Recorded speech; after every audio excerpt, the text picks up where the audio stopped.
He's a Deputy Permanent Secretary in the Ministry of Mineral Resources, Green Technology, and Remolawa. We have Professor Paul Agachi from BIUST,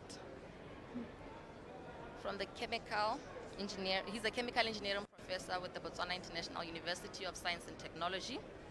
Welcome, Professor Agachi. We have Mr. Gewami Gwandu as part of the panelists. Mr. Gewami Gwandu is a professional natural scientist with the Botswana Geoscience Institute. Welcome, Regwandu. We have Me Keneilwe Orapeleng, Morupule Mine, Technical Services Manager and former underground manager. And joining us all the way from Middelburg, Mr. Mike Blenkensop. He's a technical and projects advisor. He's worked with the likes of Morupule Mine, he's worked with MDCB, and also the Ministry on Research. Mike Blenkensop, welcome.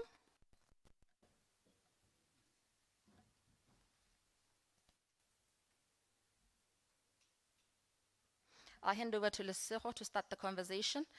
And the way we will conduct our panel discussion is that each of the panelists will give us a brief presentation, and then we'll open the floor for question and answers and comments, and then we would like the conversation to just flow. If you have anything to add, ask, or comment on, please feel free. We'll give each one a person to chip in, and we'll also have a virtual audience. They'll also be commenting and taking part in the conversation. Thank you for your time. Lesego, take it away. Thank you, Kelly. I hope I'm audible, am I? Just a bit, okay. Thank you very much, Kelly. Good afternoon. My name is Dr. Lesego Molapisi, and as she said, I'm with the Minerals Development Company, Botswana.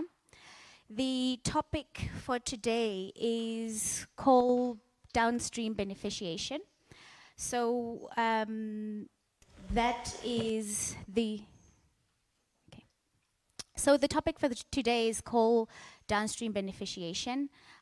Just to provide context, we talk every day about the billions of tons of coal that we have in our country. And coal, maybe just like diamonds, is quite strategic to us as a country, a commodity, powering the economic engine, ensuring socioeconomic development in the country. And today the question is, what else can we do about the coal? What else beyond energy? What is the future of coal in our country? And so, can you please put up the presentation?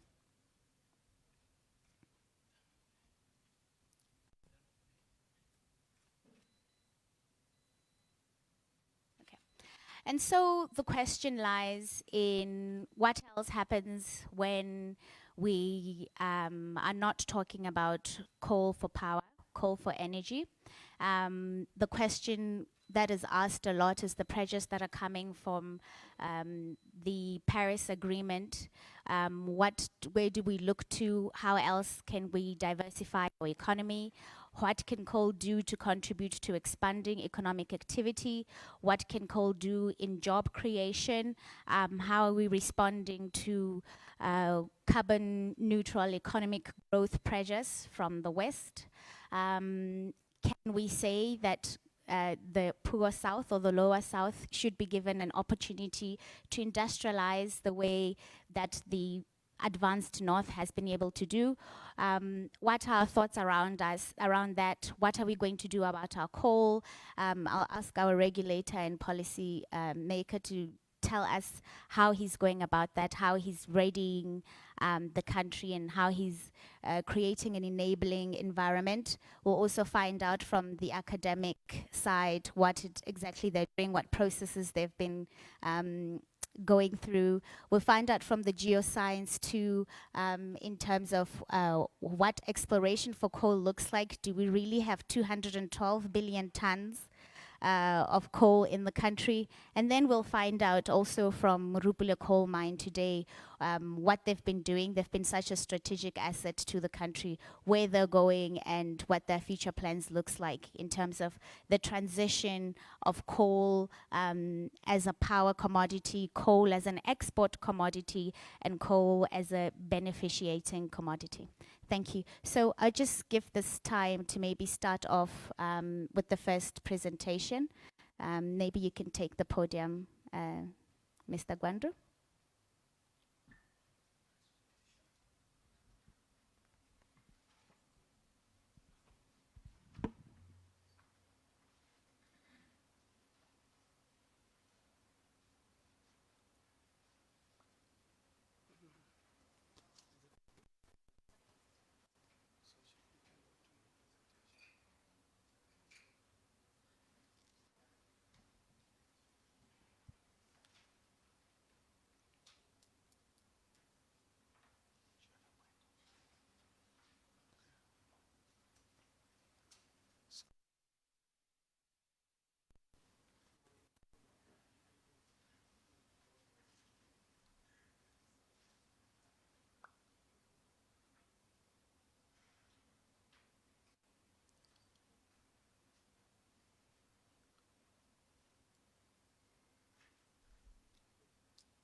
Is this the point?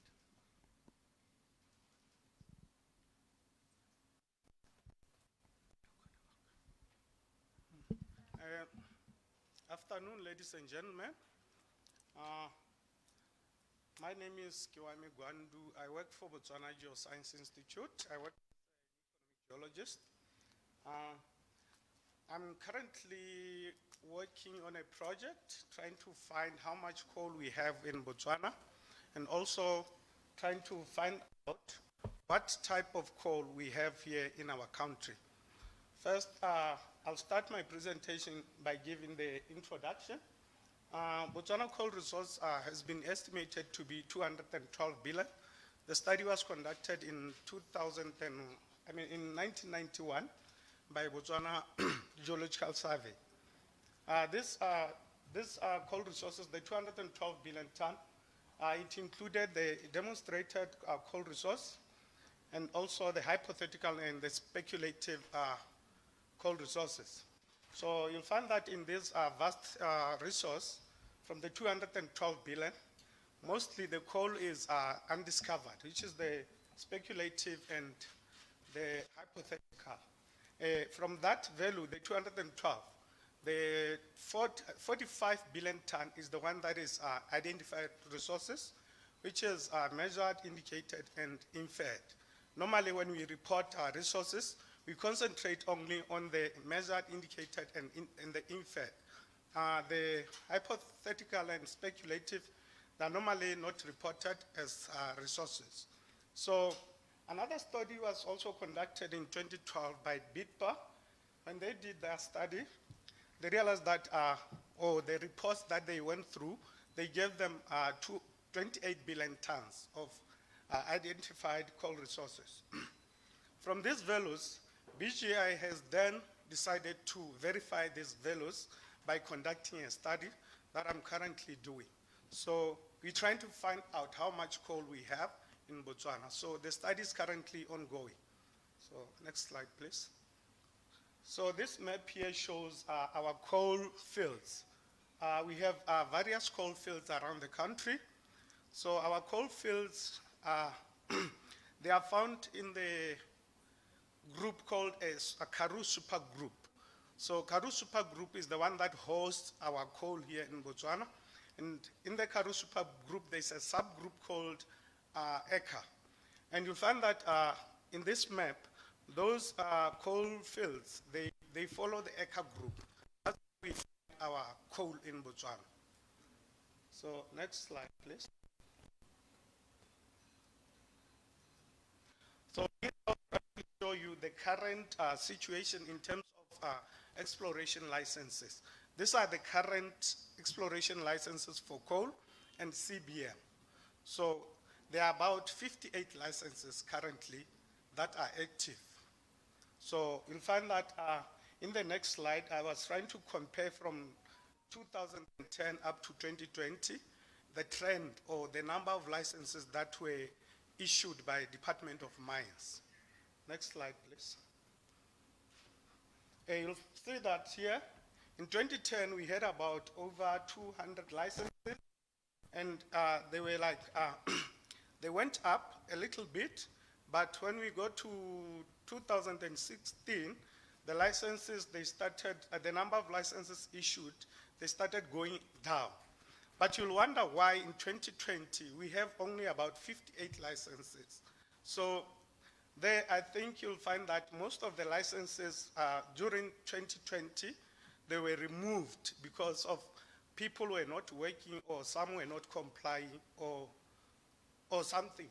So the reason why they went down is because of those reasons. So next slide, please. So in this one here, unfortunately, it's not clear. I was trying to compare the three studies, the 1991 study, and the BITPA study, and BGI study.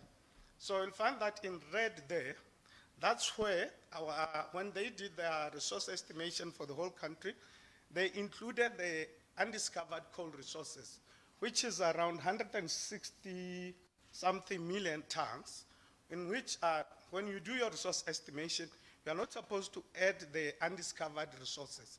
You should only concentrate on the identified, that is the measured, indicated, and the inferred. And that figure gives us the 48 billion ton. And the BITPA, like I said before, it gives us the 28 billion. But currently with BGI, we are still doing the study. Our coal there shows that currently we have about 25 billion tons. So during this study, they didn't consider, the 1991 study, they didn't consider some of the things. So the study that we are doing, we are trying to follow the international standard, international reporting standards. So we're using standards like JOB, we're using SAMREC, NI 43101. So those are some of the standards that we are following now, so that we evaluate our resources. Next slide, please. Here, like I said before, we are trying also to find what type of coal we have in Botswana. And these are some of the results that we got. You'll find that most of the results shows that our coal resources here, or the classification of the coal that we have is subbituminous coal. So as you can see there, those are the results. And we are using different parameters from coal analysis. Next slide, please. And here I wanted to show coal mining in Botswana. We currently have two operational. We have the Minergy, which is located in Media. We also have Morupule Coal Mine. This coal mines, we start, Morupule is the one that was issued a license in 1971, and they are currently having about 300 billion tons of coal, and their annual production is about 2.8 million tons. And Media, they were given the license in 2018, and their resource stands at 389 million tons. And we don't have their figure for their annual production because I think it's a new mine. So we'll update this when we get their annual production rate. And there are also some other companies that were issued with mining licenses. Companies like Jindal in Mamabula, they were issued with the license in October 2014, and their coal resources stand at about 10 billion tons, and they haven't done their production yet. Also, CC, they were given the mining license in 2016. Their coal resources at about 5 billion tons, and there's no production there. Next slide, please. And our government, through the Ministry of Minerals, Energy and Technology, through the MEG, They came up with a coal roadmap. Through coal roadmap, they came up with some strategies for coal, because we do have a lot of coal here. And these are some of the strategic plans that they came up with. And this, unfortunately, I can't see. They came with these following strategic plans: coal export, to export coal, to produce power locally, to export power, coal to liquid, and also cement production and fertilizer production. And you see that with these strategic plans, we do have some challenges in order to implement them. And those are some of the challenges that we are going to face when we try to develop our coal. So next slide, please. And we do have some challenges also during exploration for coal. So these are some of the challenges that I tried to come up with. And the main challenge here is fundy exploration. You see, you'll find that our commercial banks here, they don't fund exploration. Even some of the financing houses, they don't fund exploration. And the other challenge is lack of information. You find that most of the companies, they do prospect here. They do have some reports, and those reports, some companies tend to keep those reports, or they don't report what they got or what they found out. And also lack of reference material. During exploration, we expect companies to do some drilling. Some do drill and don't submit their drill course to Botswana Geoscience, or some companies, you'll find that when they are doing their exploration, they'll sample the cores, but especially coal. When you sample coal, you need to sample the whole core. I mean the whole part that contains coal. And you'll find that when somebody comes and try to work on the same area, they'll try to check the reference material, and the core that contains coal is not there. It has been taken out to be analyzed. So those are some of the challenges that we have. Next slide. Sorry, back. And then there's that non-compliance by exploration companies. Like I said, some don't submit cores, some don't submit reports. Lack of cooperation by exploration companies and farm or land owners. You find that you'll be given an exploration license here. Some landowners, they won't allow you to get into their farms or ranches. So those are some of the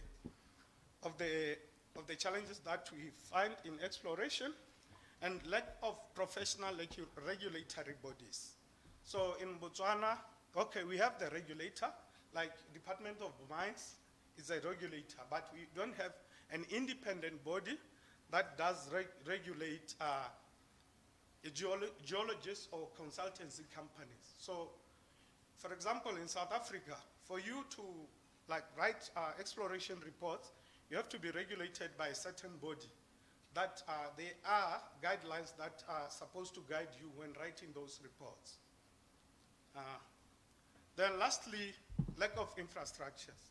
So you see, we have a lot of commodities that we find, and because of lack of infrastructures like roads, power lines, some companies will end up leaving their exploration license because those infrastructures are not there.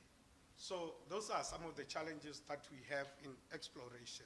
So my presentation was just too brief. Thank you. Thank you, sir. Director of Proceedings, do we continue with questions, or do you want us to continue with? Thank you, Ragwandu. I think for the benefit of time, may I ask that we continue with all other introductory presentations. Okay. But in the meantime, can I please make a humble request for everyone to mute their mics, mute their cell phones? There's a lot of background noise, and if people are listening in online, they can hardly hear what the speakers are saying. Thank you very much. According to your presentation, the next speaker should be Mike Blakensoff. Mike, are you there? You able to hear me? Oh, yes, finally.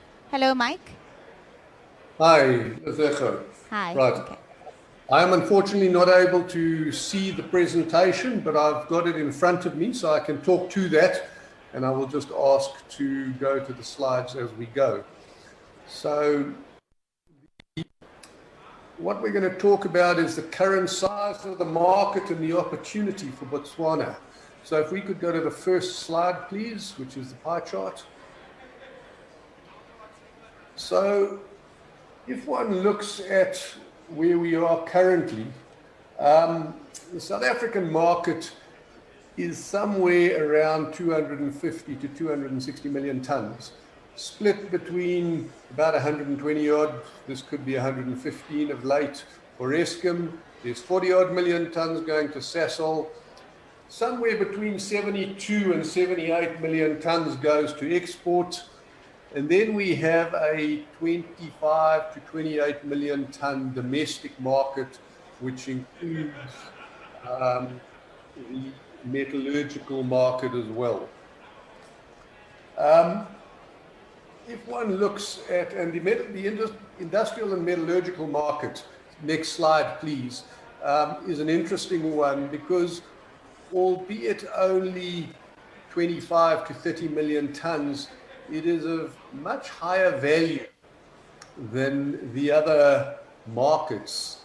Now we can see there that there's a lot of industrial coal, and this could be anything from carbon black, there's steel, there's chemical, cement, metallurgical, going all the way through to agriculture, and several other things like bricks and tiles.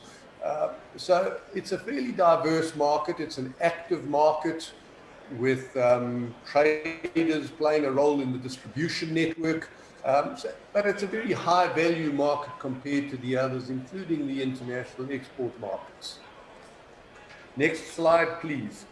So if we go to the international export market, there's a thing that you might have heard of called RB1 specification.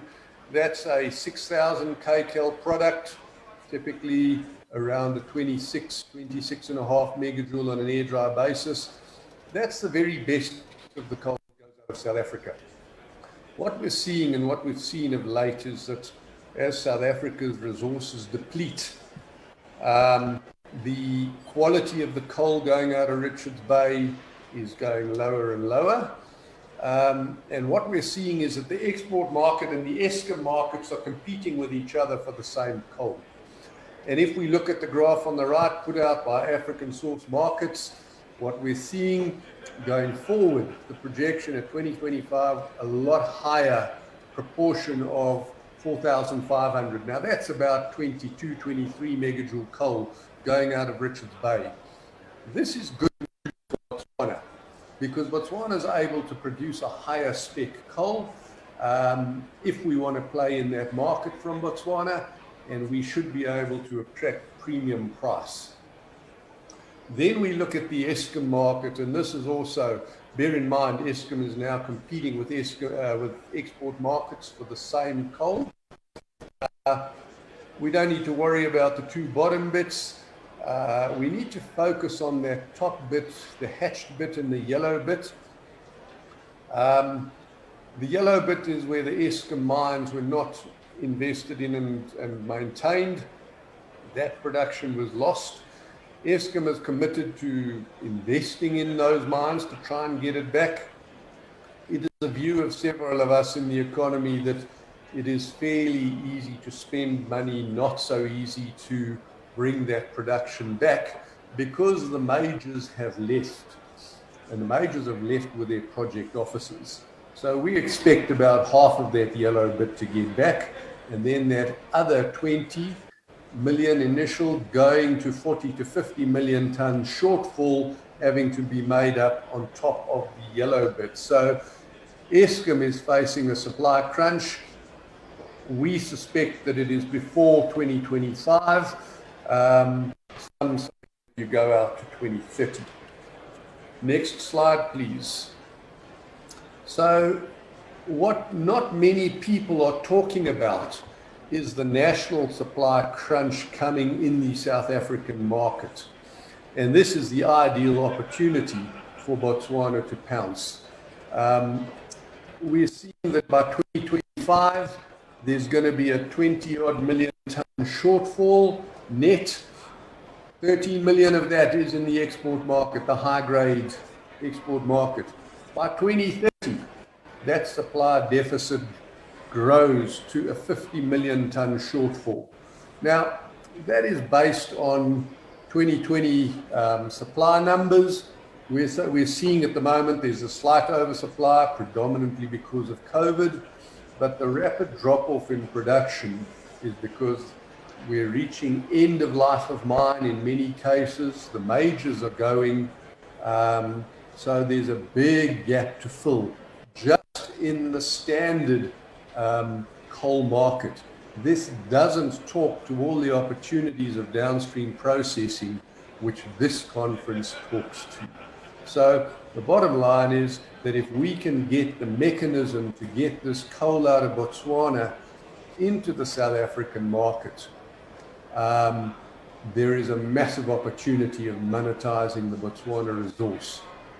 This is on top of anything else that we do internally in Botswana from a value add point of view to grow the economy. So thank you for that. That talks to the size of the market. It is massive and bigger than I believe anybody is considering at the moment. Thank you very much.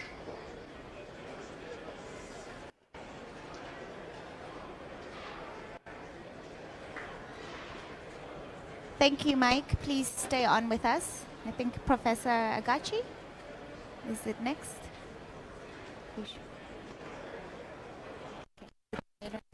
Okay, I think now we'll hear from Morupule Mine.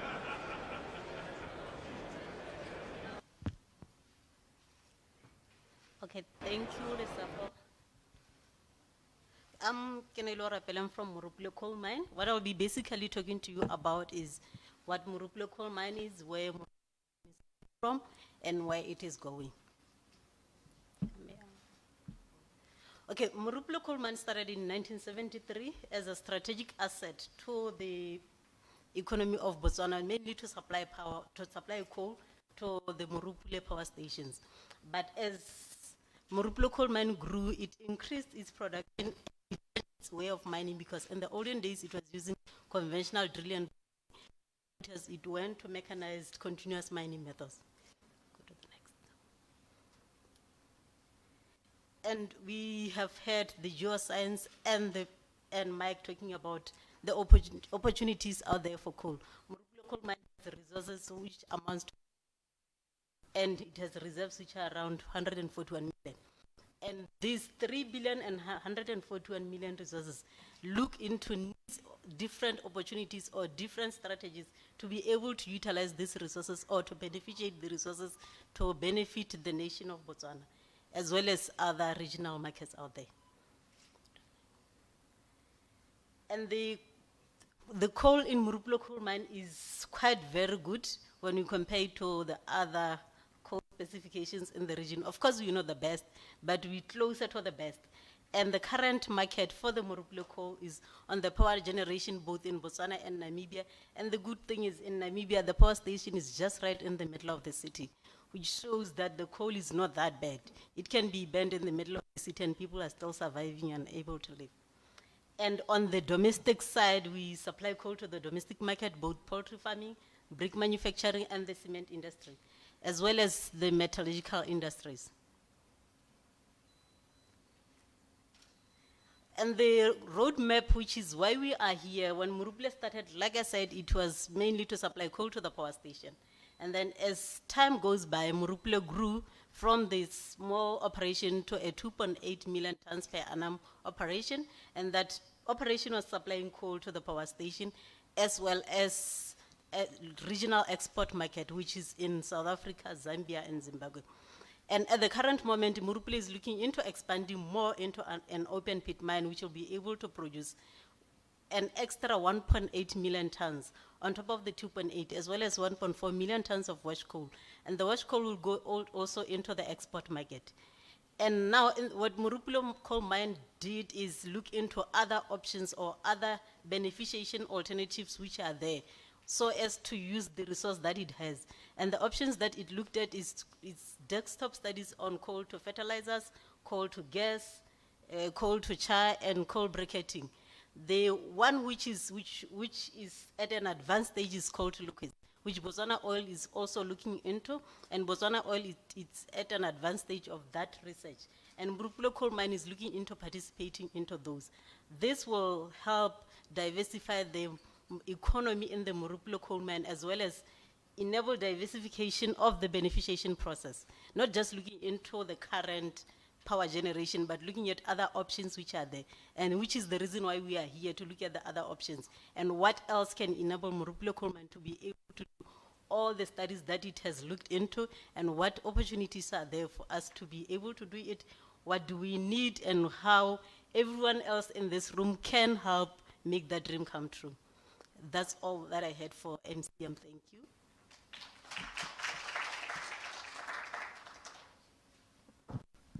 And now we will hear from the policymaker and the regulator, Mr. Molawa.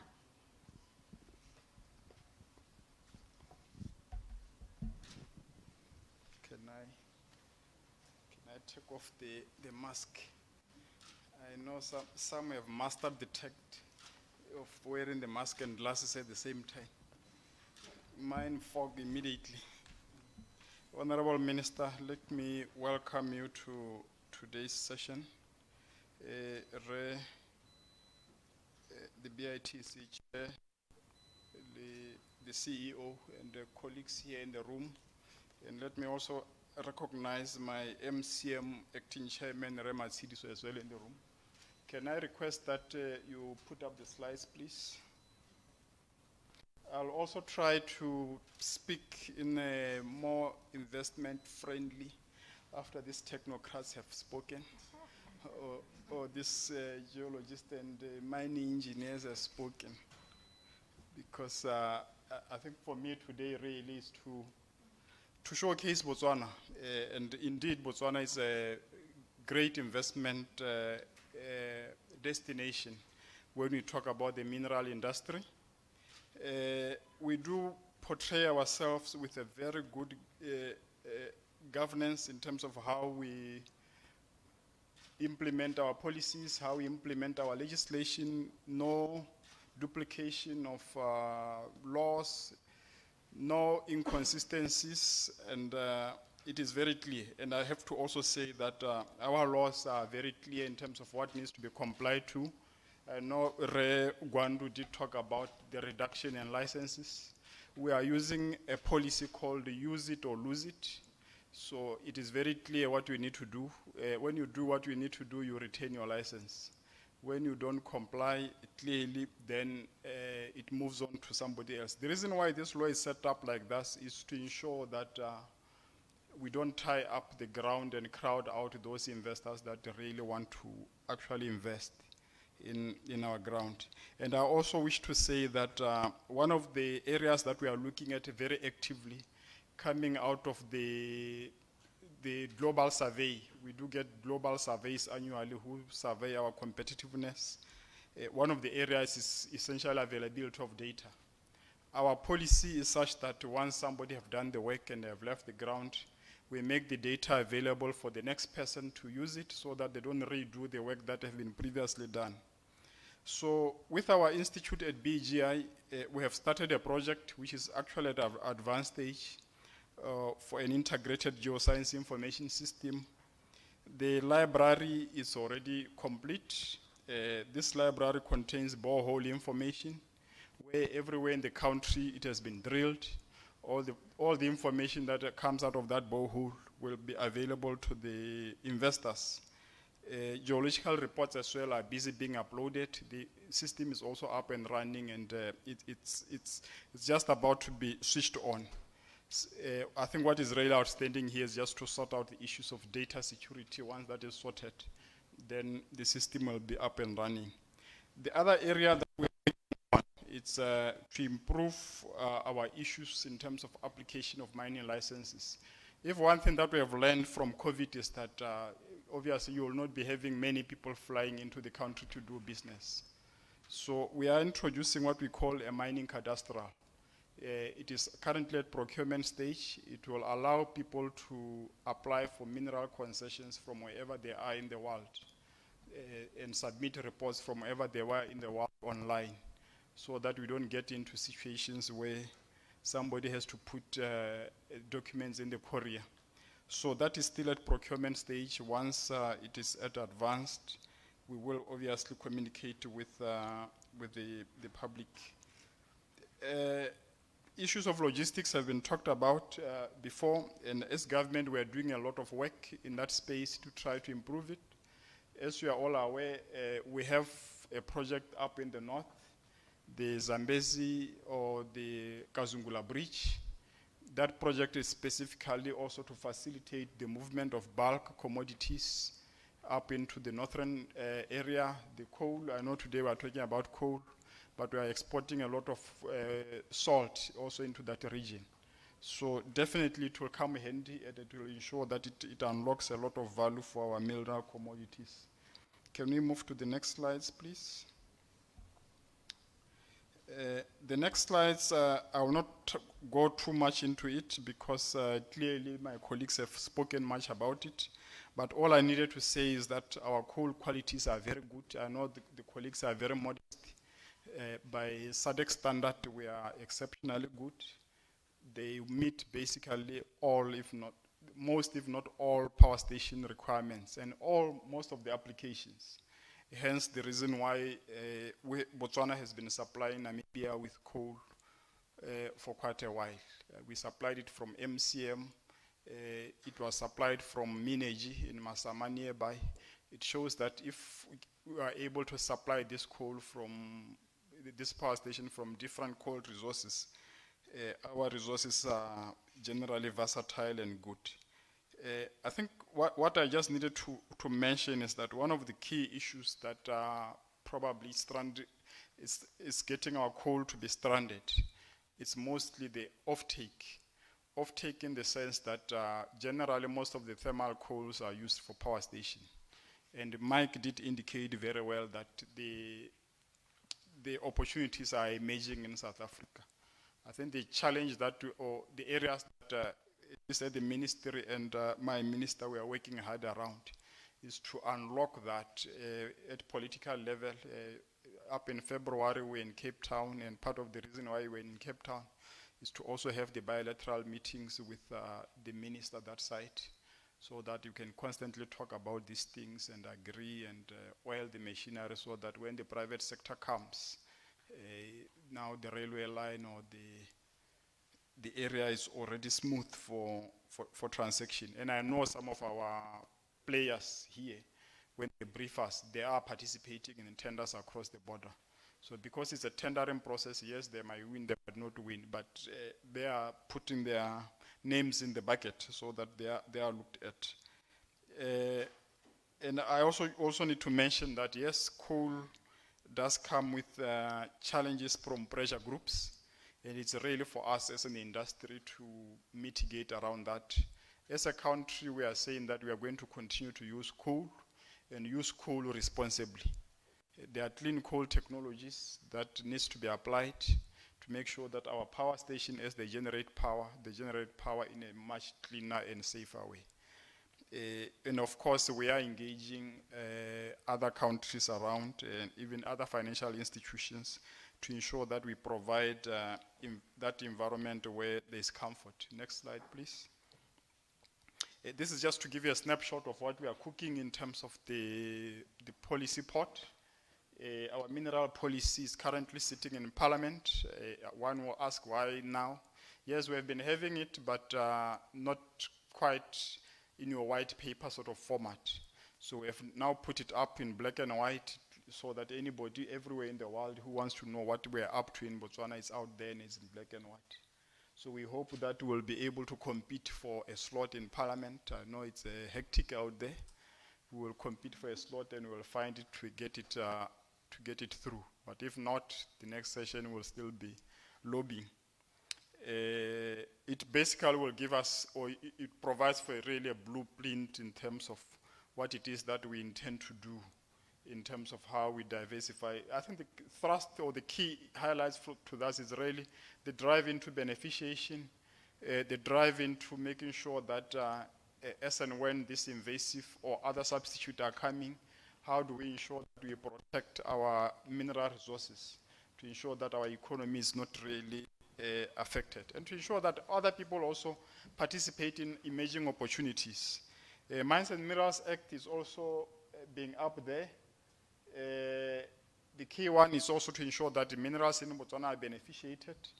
The main one really that really drove to this amendment is the second one, where we are saying that we want to ensure that environmental funds are ring-fenced away from the business. Dambe was one of those people who have been working very closely with some of our operations, and I have to say that Morupule Coal Mine is the flag bearer in this space. They are basically the first company in Botswana to set up an independent rehabilitation trust fund, which will stay afloat even if when the company is on liquidation or goes down under. This is really to ensure that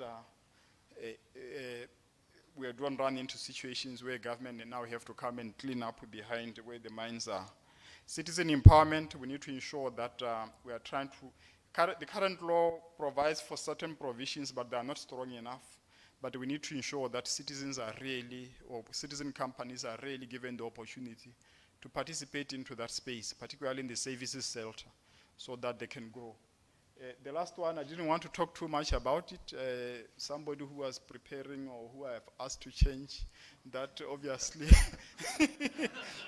obviously betrayed the struggle. But nevertheless, it's up there. We are currently engaging with the industry on some of this. And this 26% is one of those that is being challenged vigorously, and we are actively listening to the industry. And I know Resewawa is here. So it's something that is still up for debate, but really the spirit behind it, whether it's going to be still at 26 or it's going to be at 15, that one will see where it lands. But the spirit behind it is that with Section 40, because it provides government to acquire shares in mining projects when we issue a license. We want a situation where if government for certain reason decides that they don't want to participate, we want those shares to be available for Botswana to be able to participate into. So that is really the spirit behind it. We're trying our luck to push it to 26 for minority protection, but it's causing other irritations. So because we are in an investor-friendly environment, as and when the industry raises these issues, we listen to them, and obviously we'll do the right thing. I will not talk too much about the parallel project. It's a project that Ministry of Transport is looking at. We are putting a lot of pressure on them to ensure that it's finally delivered. The intention is really to do it through a triple P arrangement to shortcut or to create a shorter route into the South African markets to evacuate our coal. Next slide. Okay, this one, I will leave the gentleman from BIUST, the professor, to come and sell his story. But even Rema Siriso is here in the room. He can also come and articulate some of the issues. But here what we are really saying is that as a ministry, we are really pushing the industry very hard to collaborate with the training institute so that it doesn't become a theoretical application where a student goes in, spend 5 years in the university, never seen a mine, never done an applied research in a mine. We want them to now do proper research that is geared up to solving mining problems. So this is what Resewawa at Chamber of Mines and his team, they are pushing very hard. Even at the ministry, we are working very hard to ensure that this happens. With those few words, let me thank you, Madam Moderator.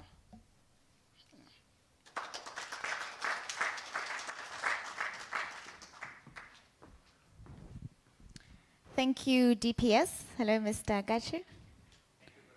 Okay.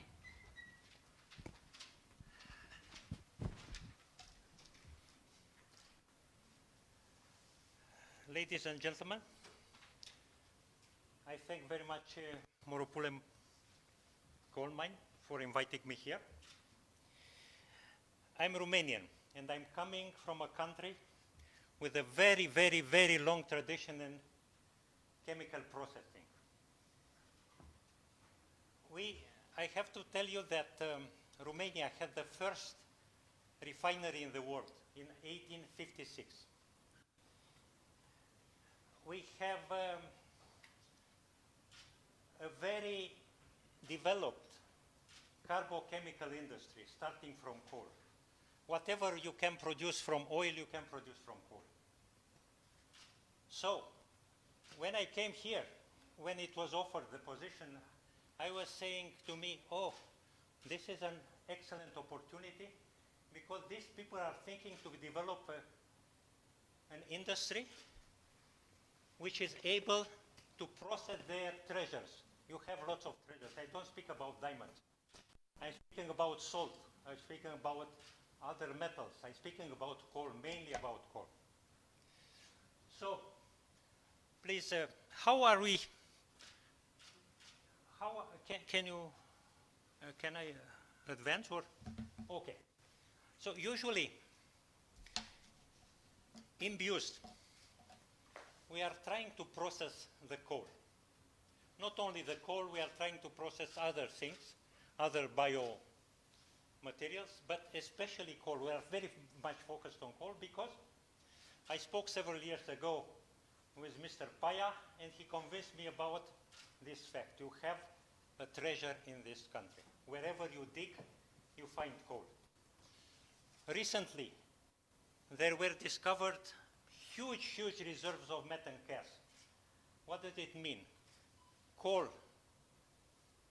produces methane gas underground. So you are extremely rich, but you don't use this richness. How we are approaching this in BIUST? There are two ways, very simple ways, and well known.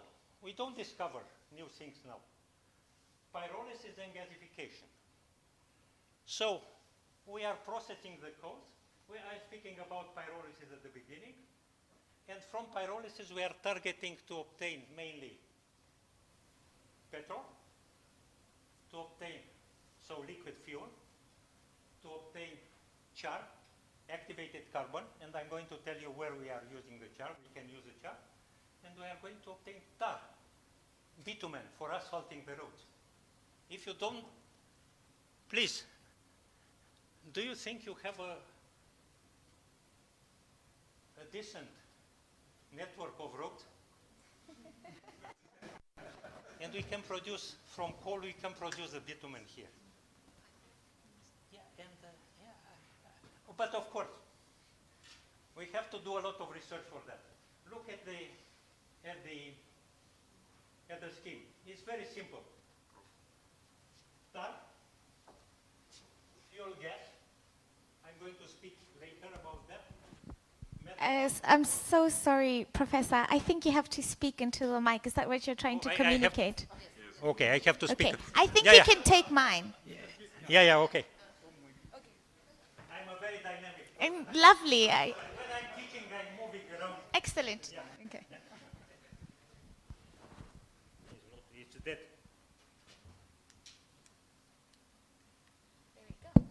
Okay. When I'm teaching, I'm going around in this, yes, and I am addressing directly to the students, trying to make them understand better. You are not my students. I bet you understand, but I am not very sure. Okay. So, look here. We can obtain very many things. We can obtain aliphatic hydrocarbons. I'm going to speak about that. Methanol, fuel gas, hydrogen, tar. For now, we are focused in our laboratory, and I'll show you what we have there. Very modest laboratory of pyrolysis and gasification. We are focused on tar or bitumen. It's my ambition to asphalt some roads in BIUST.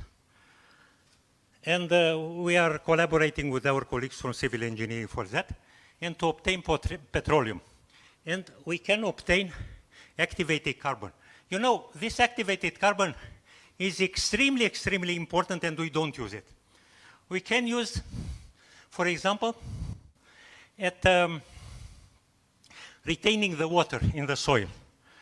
You may imagine when the dry season is extended, you can add in the soil activated carbon, and it may extend the humidity with 1 month. You may imagine how much the crops are improved using this activated carbon from coal. I don't speak about the bitumen because all of us know what is an asphalted road. I don't speak about hydrogen. I'll speak a little bit later about this synthetic gas. What does it mean? Can you change it? Okay. So, look here. It's a maybe you cannot see very well. From natural gas, from oil, from coal, we can obtain the same things. We can obtain a lot of chemicals. We can obtain fertilizers. We can obtain plastics. So everything practically we can obtain here in Botswana. But of course, look here. Dimethyl ether. Dimethyl ether is a fuel, a synthetic fuel. We are trying with a young lady here. I brought her here because she got the first prize in the global event last year. We are trying, stand up, Moloki. Yeah, please.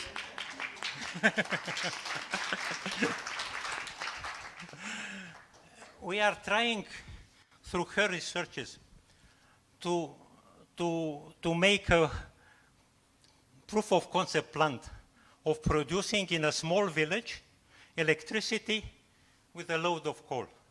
It's very possible. We are not far from that. I told you, we can produce fertilizer, artificial fertilizer. Which is the advantage of this artificial fertilizer? You can, depending on the culture, every culture needs a certain compound, either nitrogen or more phosphorus, whatever. We can combine, we can produce them here from coal, and we can mix them in the appropriate composition the culture needs. So, what I'm saying is that, so please go to the other one. Yeah, these are 2 slides from our labs. They are quite industrial labs, semi-industrial labs. But in order to obtain products, I understand very well the government of Botswana. I don't know if some representatives of government are here. I understand extremely well you are looking for products. Because, you know, what I'm speaking about, this synthesis of the gas, these processes, chemical processes, were discovered in the previous century. We don't have to invent more. We have only to observe how is the coal in Botswana, which are the characteristics, and how we can adapt these processes and to convince investors to come. That it's very important to know that these processes are feasible. This is what we are doing in BIUST. What is important? I found one, I spoke last year with one permanent secretary, I don't know in which ministry he was. He was, another person. He was speaking plainly. We don't eat citations. I don't know if you understand this. We don't eat citations. Why? Because academia is mad about being cited. And of course, we don't eat citations. But without citations, without research, we cannot get products. You cannot imagine how much research is done to obtain these things by Moloki or by Tapelo in the lab from coal. A lot of investment should be done. 5 years ago, I came in Botswana. I did not know. I was extremely interested. It was an adventure. I was extremely interested in this part of the world. And this was the reason I came here. Because I'm adventurous. But when I noticed what treasures has Botswana, I said, come on, this is a poor country. It's a very rich country with poor people. Because you don't exploit your resources. we can help exploiting your resources. What we are doing in BIUST now, we have established 5 years ago the first chemical engineering department in Botswana. Now we have the first chemical engineers, professional chemical engineers, knowing how to deal with this coal. Nobody is employing them. When I see the list of employments everywhere in the ore processing units, you are employing mining engineers because your mindset is Botswana is a mining country and we have to change this mindset. Botswana should be an ore processing country because only mining, you sell everything very cheap everywhere to some other more developed countries producing some things, selling you back. And we made an estimation we can, using this coal, these processes I was speaking about, we can reduce imports with about 10%, producing those chemicals we are importing. We can improve employment. I think if we are establishing a refinery based on coal, in the chain we can employ 7,000 to 10,000 people. So these things should be somehow taken seriously. The most important thing is that we are producing specialized, qualified human resource now. Because you may imagine, you attract one German investor to come here to establish a plant. They will not stay here, the Germans will not stay here forever. But if you have the adequate human resource, specialized, it's a plus. I mean, it's a huge step forward. So I was very happy seeing that you have, I mean, in BIUST was established a chemical engineering department. But the progress is still slow. I know I'm teaching lots of things, including dynamics of systems. Big systems are very slow. So a country like Botswana moves slowly. But you moved, I tell you, and I have to praise you because I'm an admirer of your country. You did much, much, much better than it was expected at the beginning. Much. Maybe there are reasons for that. Maybe the population, maybe the Kodla civilization. Very important. Very important. So there are very many things. And what I'm going to say, last year we graduated the first batch of 20 chemical engineers. I tell you, 80% are at the top level. I taught in many countries around the world. They are not worse than others. Maybe they are much better because they have some commitment in them. So I think if we can cooperate with BGI, I've been in BGI, I don't know, you remember me. Okay. To know how the coal is, to analyze the coal and to adapt our processes to the coal of Botswana, we can build an industry based on coal. Thank you very much. An industry which will produce a lot. Thank you. Thank you, Professor. That was very candid and very passionate. I think now we'll listen to Mike Bleckensoff, if he's available. Mike, in the interest of time, can you speak as fast as you can? Mike, can you hear me? I can hear you, yes. Okay. All right. Just not to cut you off, but just to sensitize you about our time constraint. Okay. You can come on, Mike. Thanks. Am I talking to the Pathways presentation? Yes, you are. All right. Could we put that slide up? It's a single slide. All right. So the economic pathways, and the professor has highlighted some very interesting points about what can be done, and we're absolutely behind that. I need to put up front that the whole lot of that needs to be fundable. So the technology is there, there's no rocket science in it. Projects to make these things fundable has to happen. So if we're going to, and I spoke earlier about the markets, that's to get the coal out of the country, to earn some revenues. That's the low-hanging fruit for the coal industry. The real value for the industry comes through utilization in country. The boring part, if I can say that, would be standard combustion through to power generation. If one's looking to go into the regional market, one's going to have to go to HELI technologies, the high efficiency, low emissions. We shouldn't throw this away. Electricity remains the forerunner of all economic development. It's going to happen, it's got to be there. It's not the highest value add, but you can't add any other value if you don't have electricity there. So please, for those who think that coal combustion for electricity can't work, it has to work still. It's just not the focus that it used to be.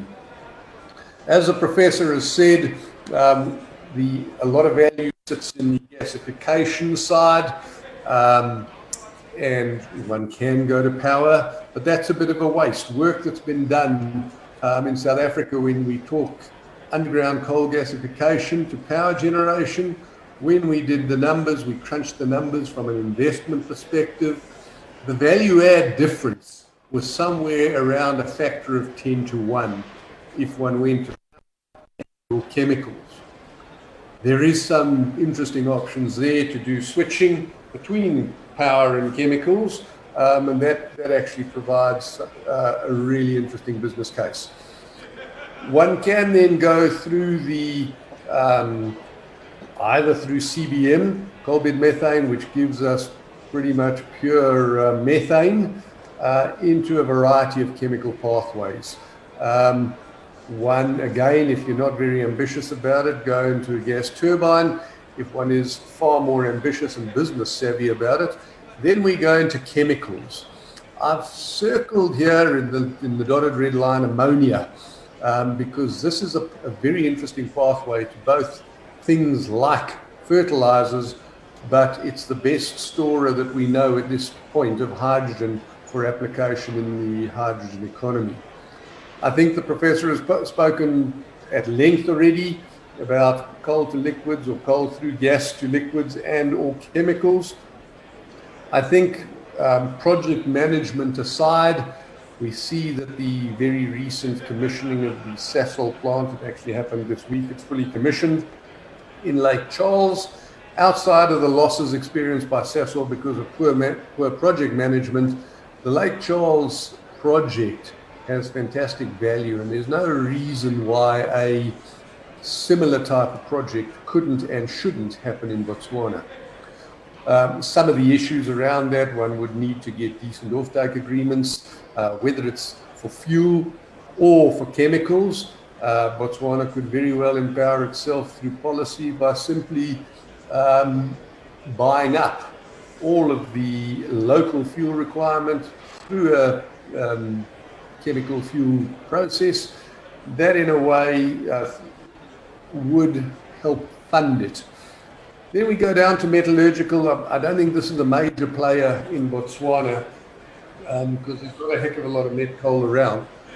The very interesting other aspect is the high value, low volume propositions. And some of this goes around graphenes, which are the building blocks for carbon nanotubes. And these have application in a myriad of areas, from medical to military. One of the great applications for the carbon nanotube and graphene technology is in water purification, and believe it or not, in saltwater desalination. Now, Botswana, for example, has masses of underground water. A lot of it is brine. If one take coal, make the required membranes, and this is available, this technology is available, one can turn this into a fantastic opportunity to grow the economy beyond coal into agriculture and water. Where there is water, where there is electricity, there's economic growth. So the pathways, there are a myriad of them. A lot of value to be added, chemicals, plastics. One of the issues, Botswana needs the capacitation through skills if you're not going to export your value.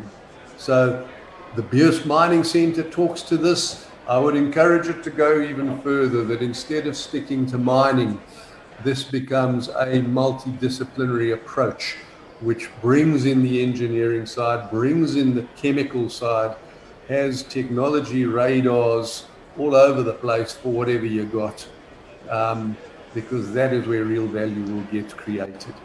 So BIUST has a great role to play there, and Botswana, with coal as a basis, Botswana can go really a long way. Thank you.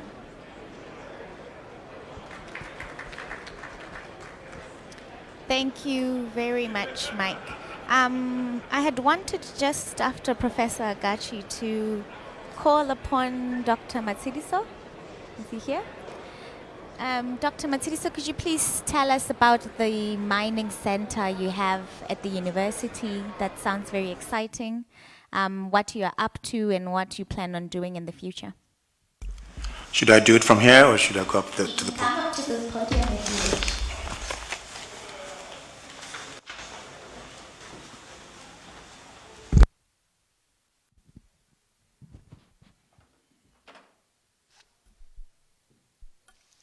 All protocol observed. BIUST set up a mining center a few months ago.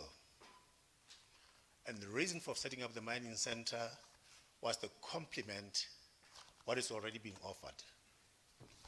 University of Botswana offers mining degree programs, so does BIUST. So why was the mining center set up? It was realized that there's a gap that needed to be filled. We're talking about value addition, and if we are going to have and support the value addition processes in Botswana, it is absolutely imperative to have the right skills. It is also very important to make sure that universities undertake applied research. It is one thing to produce papers and become a professor. It is another to be able to solve problems as encountered by the mining industry. We are blessed as a country. We have the diamonds, we have the coal resources. My colleague from geoscience spoke about billions of tons of coal resources. Whether you take it as 212 billion tons or 20 billion tons, the fact of the matter is that we are blessed as a country. So what are we doing with those coal resources? If you are going to go into coal to liquid, coal to produce fertilizers, coal to produce chemicals, we need to upskill. We need to have the right skills to be able to deliver. That is why the mining sector was set up. Thank you.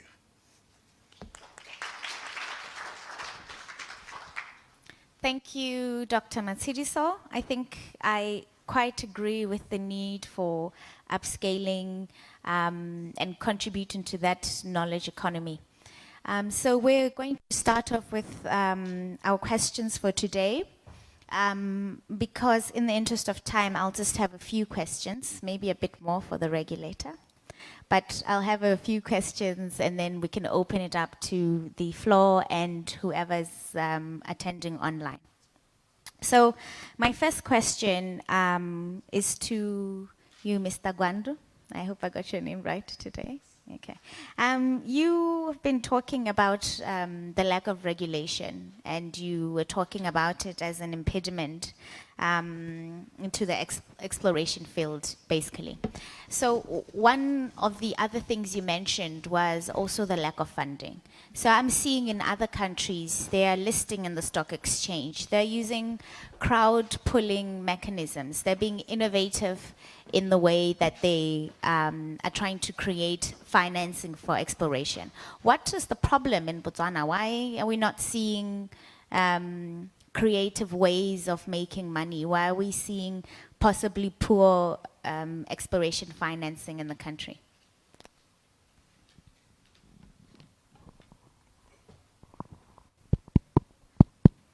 Okay, thank you for the question. Like I said before from my presentation, I talked about lack of professional regulatory body. So when you look at countries like South Africa, because you are in Africa and they are our next door, they have regulatory bodies like SACNAS. So for you to write a report that is for the public to be consumed by public, you have to be a registered geologist.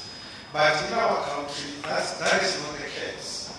And for you to list in the stock exchange, you need to have a report that has been written by a competent person. So in our country, we do use those countries like South Africa. We do register, but to me, I feel we don't have those crowdfunding like stock exchange, because we don't have. We do have some registered geologists, but the fact that we don't have our regulators here, the fact that most of the investors, they don't believe in our laws, because there's no one who is regulating that. And in terms of our regulator, for example, Department of Mines, who are regulating exploration, basically, okay, there are those reports that goes to Department of Mines. In those reports, you'll find that most of them, they are not written by competent persons. And they, to that extent, you'll find that the investors, they can't come here, or they won't put their money because they don't have confidence in our reporting system, until and unless we have our own regulatory body. But I know we do use these other regulatory bodies like the South African one. But what I've realized now, we don't really have much of those people here. And our regulator doesn't, they're not strict in those kind of things. Okay. Okay. I don't know if I should put you on the spot to rebuttal Remolawa, or to each his own.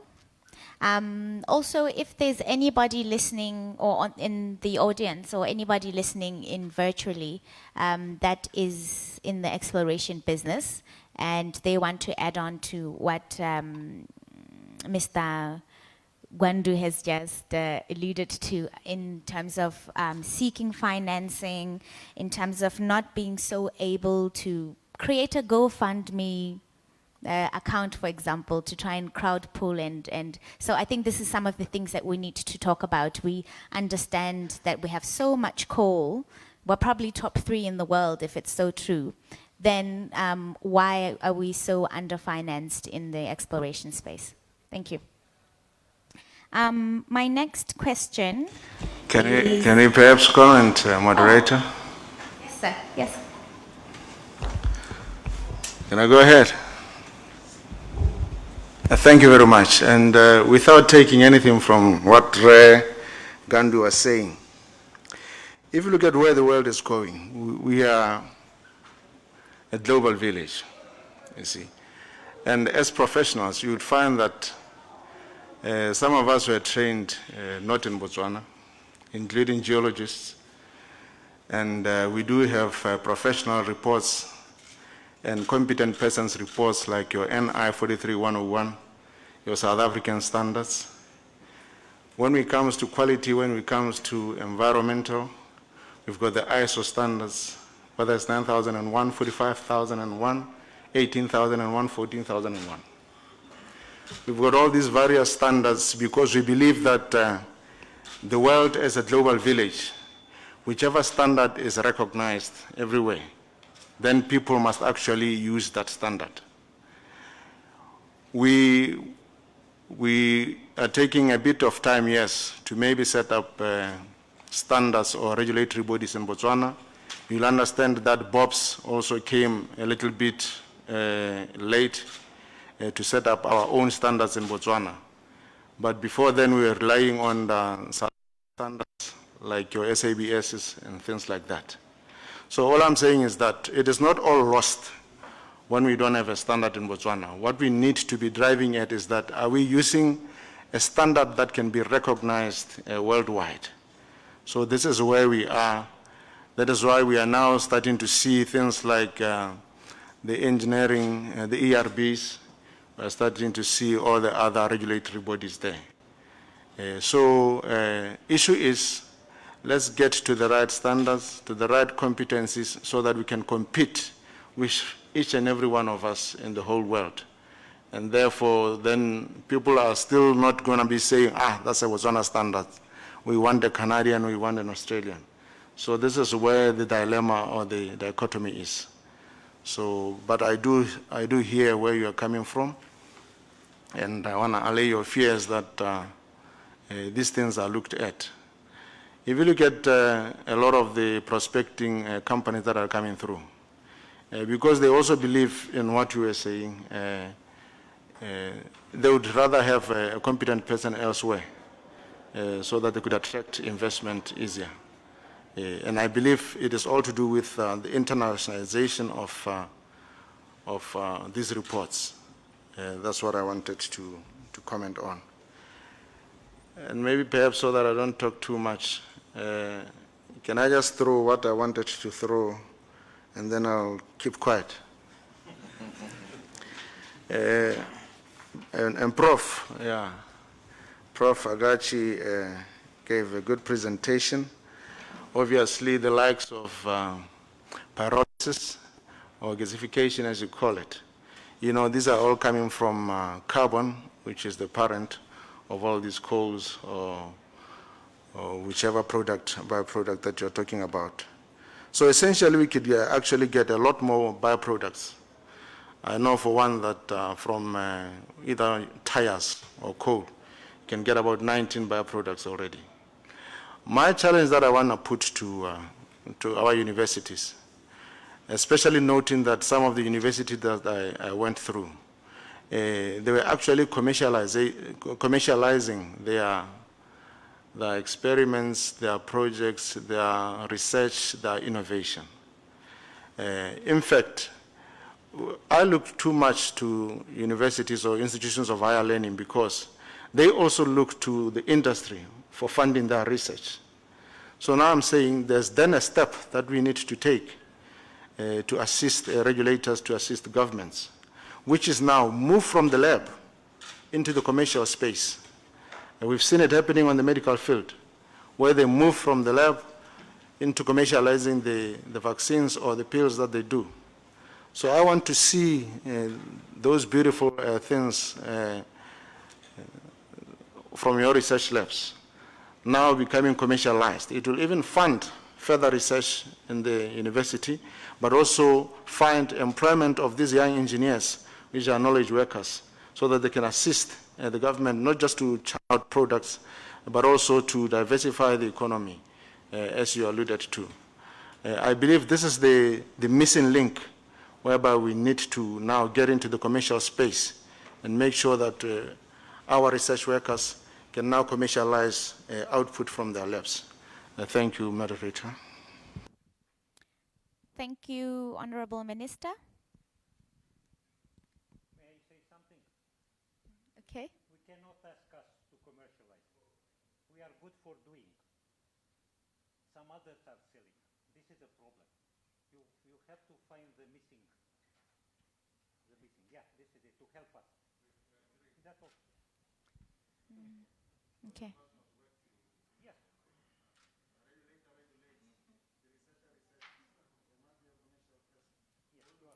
Let's use the mic, please. There are very many things. It's working? It's working? Uh-huh. No, not working. Okay, you can. It is working. It's working, yeah. There are very many things missing.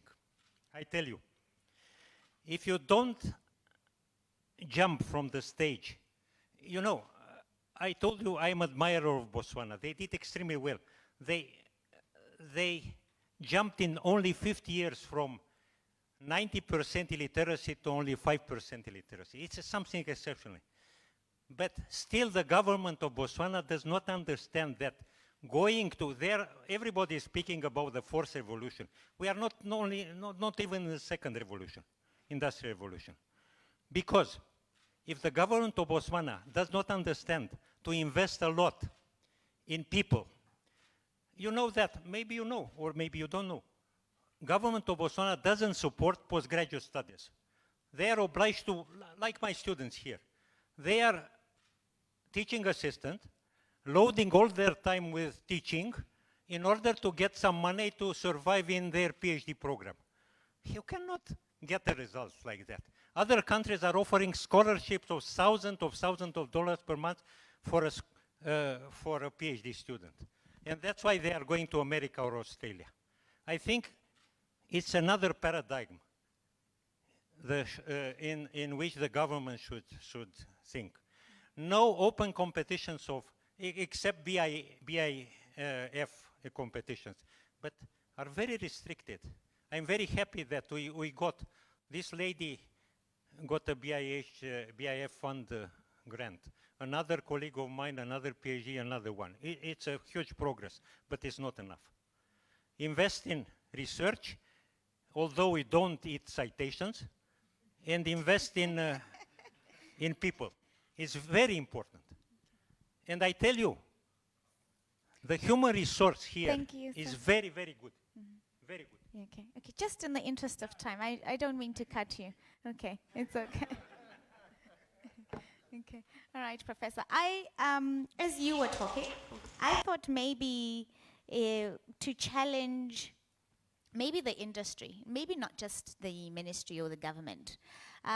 The government can possibly go to a certain point into regulating the industry and the sector, into providing policies and legislature, and you are also responsible for research. And maybe you're not an entrepreneur, you're a very good researcher, and I can attest to that by what I've seen today. So the key link in the middle is creating a private sector or facilitating a private sector. And maybe I'm trying to urge, I mean, all of us here today to try and see if we can maybe contribute to the development of that commercialization by creating a fund. Maybe, I don't know, from the top of my head, whoever is trying to get a mining license, we could maybe nip 5 cents out of them, 5 pere out of them, and put that into research that is done in the universities, that is done in exploration, that is done at B3, that is done at whoever else is in the academic or before commercialization, before industrialization part. So maybe in trying to urge, yes, Minister? This is definitely not a dialogue, yeah, but I'm agreeing with the professor. You see, currently we've got less than 1% of our budget to go into research, you see, yeah. So these are the things that evolve, you see, and sometimes it is not because you don't know about them. It is just to make sure you shift priorities and get them right. So we do that.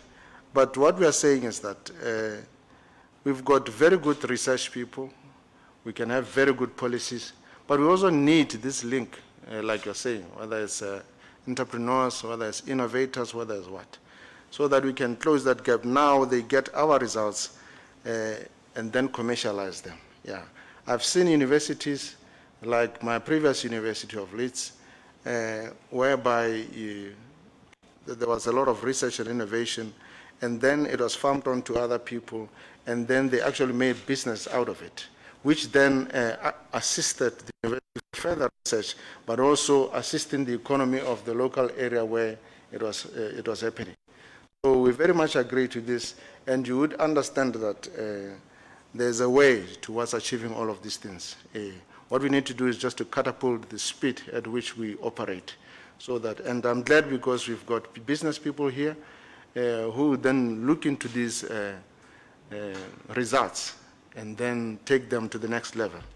This is where we need to be. The jobs that we talk about, we need to then do the manufacturing. We need to do that so that the strategies that the DPS talked about, the beneficiation strategy, No more churning out of raw materials. We need to have value-add activities, value chain activities coming out of those. You see, don't just export raw coal. If it is more than enough, have all those other activities that are coming out of that. This is what we are talking about, and this is what I'm hoping coming out of this.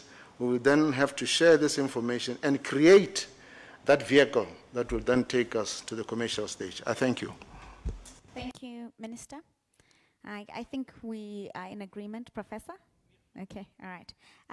My next question, which I have a few for the DPS, just into touching on providing incentive for private sector participation. What are we doing to try and support that? What are we doing to try and encourage beneficiation, and what are we doing in that space as a government? Are we having any special economic zones? Are we having fiscal or non-fiscal incentives? Well, what are we doing in that space to try and create?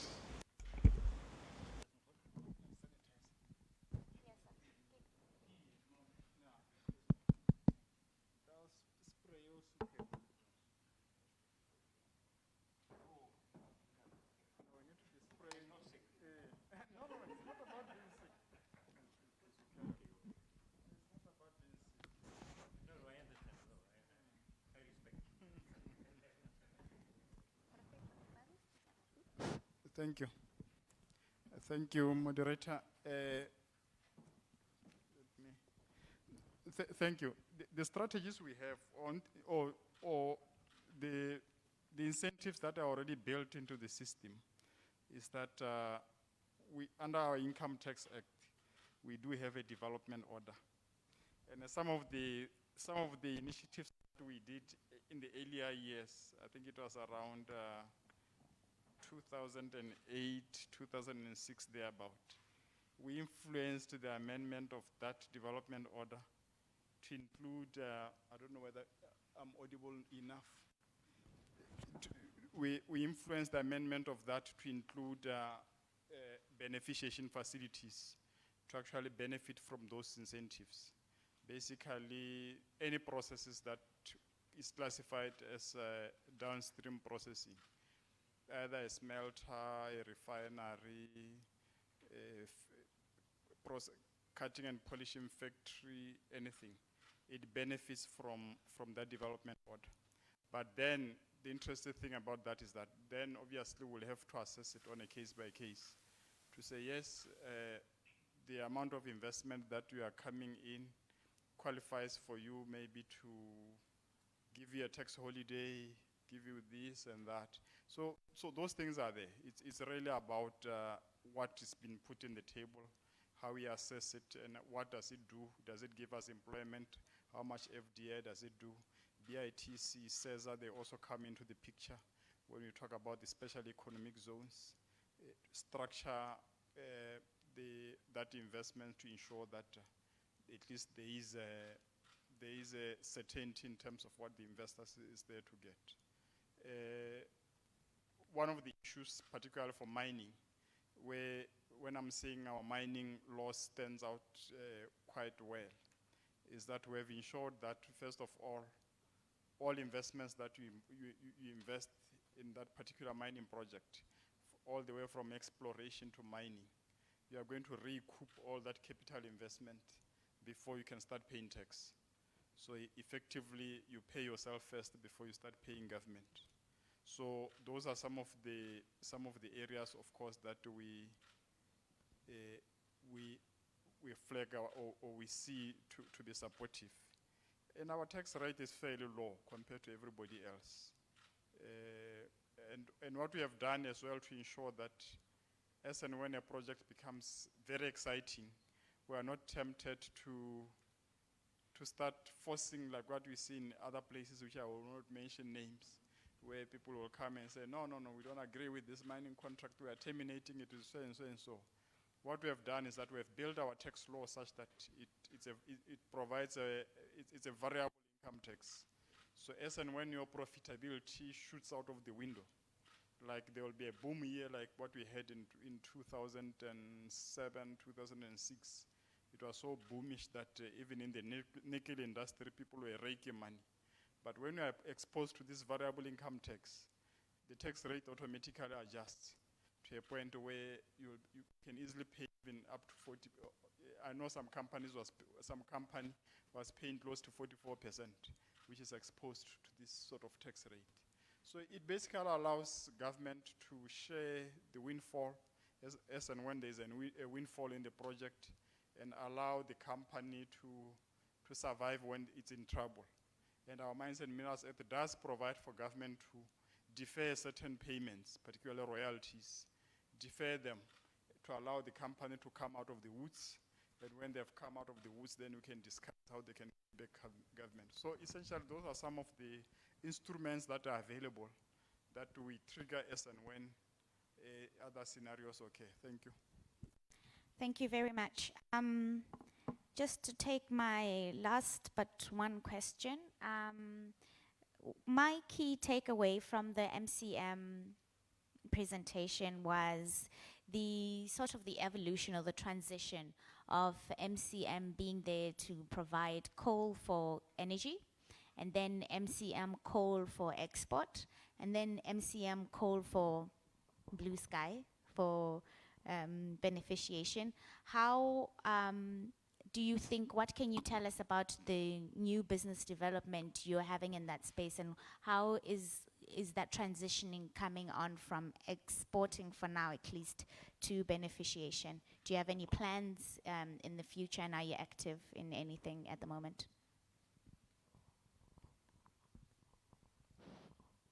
Okay, thank you. Okay, thank you. Hello. Okay, thank you. From you want to understand what MCM is doing towards the beneficiation part. Did Yes. I get the question clearly? Yes. Okay, Or thanks. what is just generally your new business development? Okay, the current business development is the Motheo project, or let me call it Project Motheo, which is basically expanding the MCM business, but it's mainly looking at export. When we look into the beneficiation space, on the previous desktop studies, MCM has looked into beneficiating coal to fertilizers, coal to liquids, and coal to gas. But MCM is also working hand in hand with BIUST to do further studies on coal to liquids, and also with Botswana oil. And the Botswana oil investigation is at a further stage. That is where MCM is looking into participating on that research to see if it will be able to work with coal to liquids, not just looking at mining and selling or exporting like the current business. But obviously, we're not taking away the possibilities of expanding MCM to continuously generate power, because we need power. Thank you, MCM. I'm just going to bring that question back to you, DPS. We are talking about the different end-use applications for coal. We've talked about energy, we've talked about export, we've talked about beneficiation, which is the topic of today. Where's the balance? How are we going to determine the balance going forward? And I'm definitely not talking about today's scenario, but in the future to come, how are we appropriating this? How are we saying, well, we're going to use 50% of our reserves for coal, or we're going to reserve them in this way, we're going to stockpile for coal, for energy, while the rest of it is exported? Do you think we should continue pursuing the export market, and should this lead the other than energy drive, or should we look into beneficiating locally, or where's the balance for you there? No, thanks. We, as a ministry, when we did the coal roadmap, the intention was to monetize the coal resources and monetize it as quickly as we can. So for us, with the resources that we have, and if you look at our National Vision 2036, our ultimate objective is to ensure that even with the power, we should be able to produce power and export to the region. So where we come in, we want this development to be accelerated. Accelerated. As you can see, you are having a lot of these pressure groups coming through. and you will never know what will happen in the next 20 years, in the next 30 years. So the one thing that you know about mineral resources is that as and when it becomes economical, we need to mine it and mine it in a sustainable way to ensure that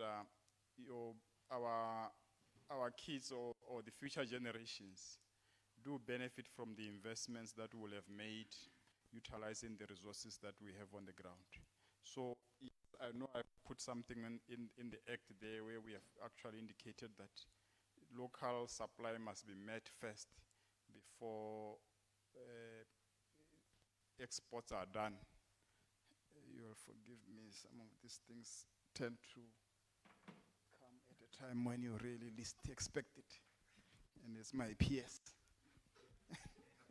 So typically what you see and what we have seen in South Africa before some years, where the coal market ballooned, the export prices, and then all of a sudden people started abandoning Eskom and sending all their coals across. So in legislation, you need to make sure that we have that safeguard to ensure that your security investments or your security assets like your power generation facilities remain wet or they remain supplied, even in the event that there are other opportunities that arise. Yes, operations will take care of those opportunities, but your installations should not be abandoned. Because you can imagine now a power station stopping. Us in mining, we have this thing where you will have a delay, and the cost of the delay or the cost of the downtime, you will be saying no feed or no coal. So the last thing we want is to see a report in any given day that a power station have been stopped because there is no coal. This does not apply to MCM alone. We are going to have IPPs come into the picture. When the IPPs come into the picture, the IPP could be running a mine and a coal, and a coal mine. I mean a power station and a coal mine. They could easily decide, no. I'm just going to slow down on my power station and make more money from selling coal. Whilst there's a PPA between that power station and BPC, and we are relying on that power to come. So it's to make sure that that is taken care of. First priority is to make sure that this coal benefits Botswana. If we can beneficiate it and do more into the Botswana, we need to do that. And you can even take it to the smallest level, where we are talking about farming. In winters, there's no reason why this coal should not be used, particularly in poultry production, to ensure that we generate heat for the generation of, or for the production of poultry meat or even other applications. So these are some of the applications that I know my colleagues at MCM are pushing very hard to ensure that we turn that mindset for Botswana to make sure that they utilize the coal that we have, including even cooking in schools. Instead of going to fetch firewood, coal is a more sustainable resource that one can use. Thank you. And Coupled with clean technology, yes? Yes, Cooking yes. in schools. Yes, yes, yes. Thank you. Okay. I think we have a lot of questions from the... Hello, Kelly. I think we have a few questions from everybody online. Just as you prepare for that, I'm just going to ask Mike a question. Mike, are you with us still? Yes, I am. Okay. Can you hear me? Yes, Mike? Yes, I can hear. Okay. So the DPS here was just talking to us using our coal and making sure, for lack of a better word, it's in all our homes. There's the big question in any case, the climate change, coal, Paris Agreement nexus, and there's an issue there, and we see it putting pressure on coal financing, and that coming from as pressures from the international market. Can you maybe talk to us about what the prospects look like? Are we supposed to now make our own money to fund our own coal, or how is this going to look like in the future? Okay, so the Paris Agreement, it's been signed. Many of the people or many of the countries around Botswana are party to that. If one looks at where the Paris Agreement places us globally, with respect to coal demand going forward. It fits in with the International Energy Agency's new policy scenario. And under the new policy scenario going forward to 2040 and 2050, it does not see a drop-off in coal utilization in numbers. It sees coal losing the market share, but coal, and then obviously along with that gas and oil, they continue to grow. So the absolute tonnage of coal seems to be fairly stable for the next 30-odd years. The supply side is dwindling.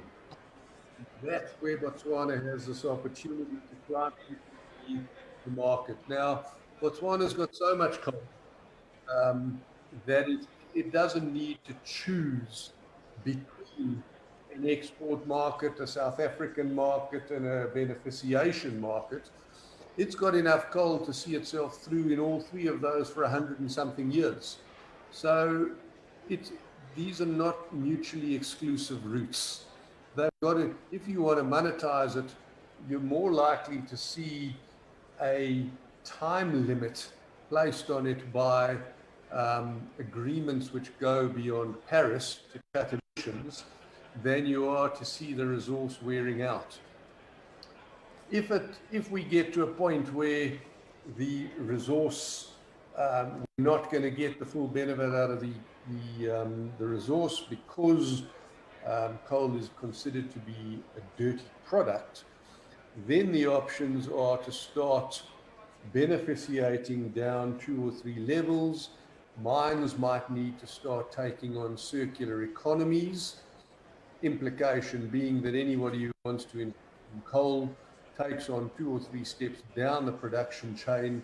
So, for example, selling plastics or chemicals or alcohols or fertilizers is the ultimate product, not coal.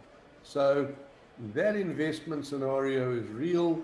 One can do this through either one corporate circular economy or through strategic alliances with other investors. The bottom line is the resource is there.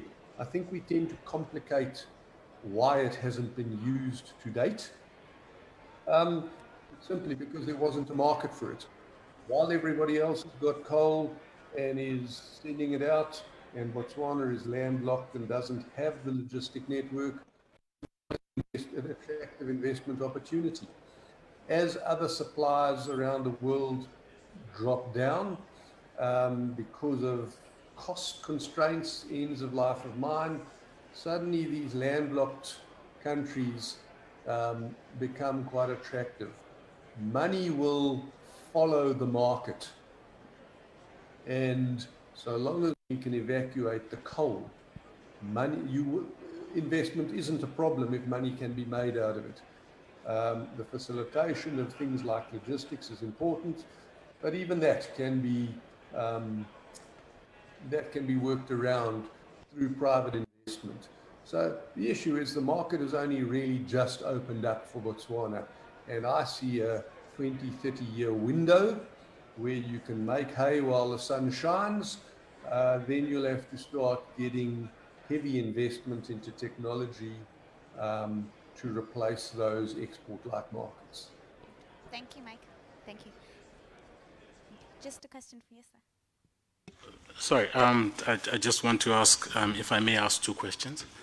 I just would want to find out from a government perspective, what is the delay with the Lephalale line? Because I think the concern, when you talk to people, the concern is these projects seem to be talked about and it seems to take quite a bit of time before they take off. I'm not sure whether the sewer line took as long as the lines that we are talking about, but the sewer pan line is up and running. What is it going to take for Lephalale to move beyond the stage of a theoretic position that is spoken about? I think that would be my one question. My next question would be to Mike. I think it is that he talks a lot about the coal market in South Africa. And what, in real terms, what is the appetite in South Africa to import coal? Because I think there has been challenges in the past with issues around happiness, with issues that happened with Mama Bula and other projects where things did not move because there was some lack of movement on the side of the South Africans. So what appetite do they have to actually take Botswana's coal as he speaks about it? Because it's one thing having the coal and the market, but will they open up their market such that the coal can be taken from Botswana? Thank you. Minister, do you want to take on the first question at least, or DPS?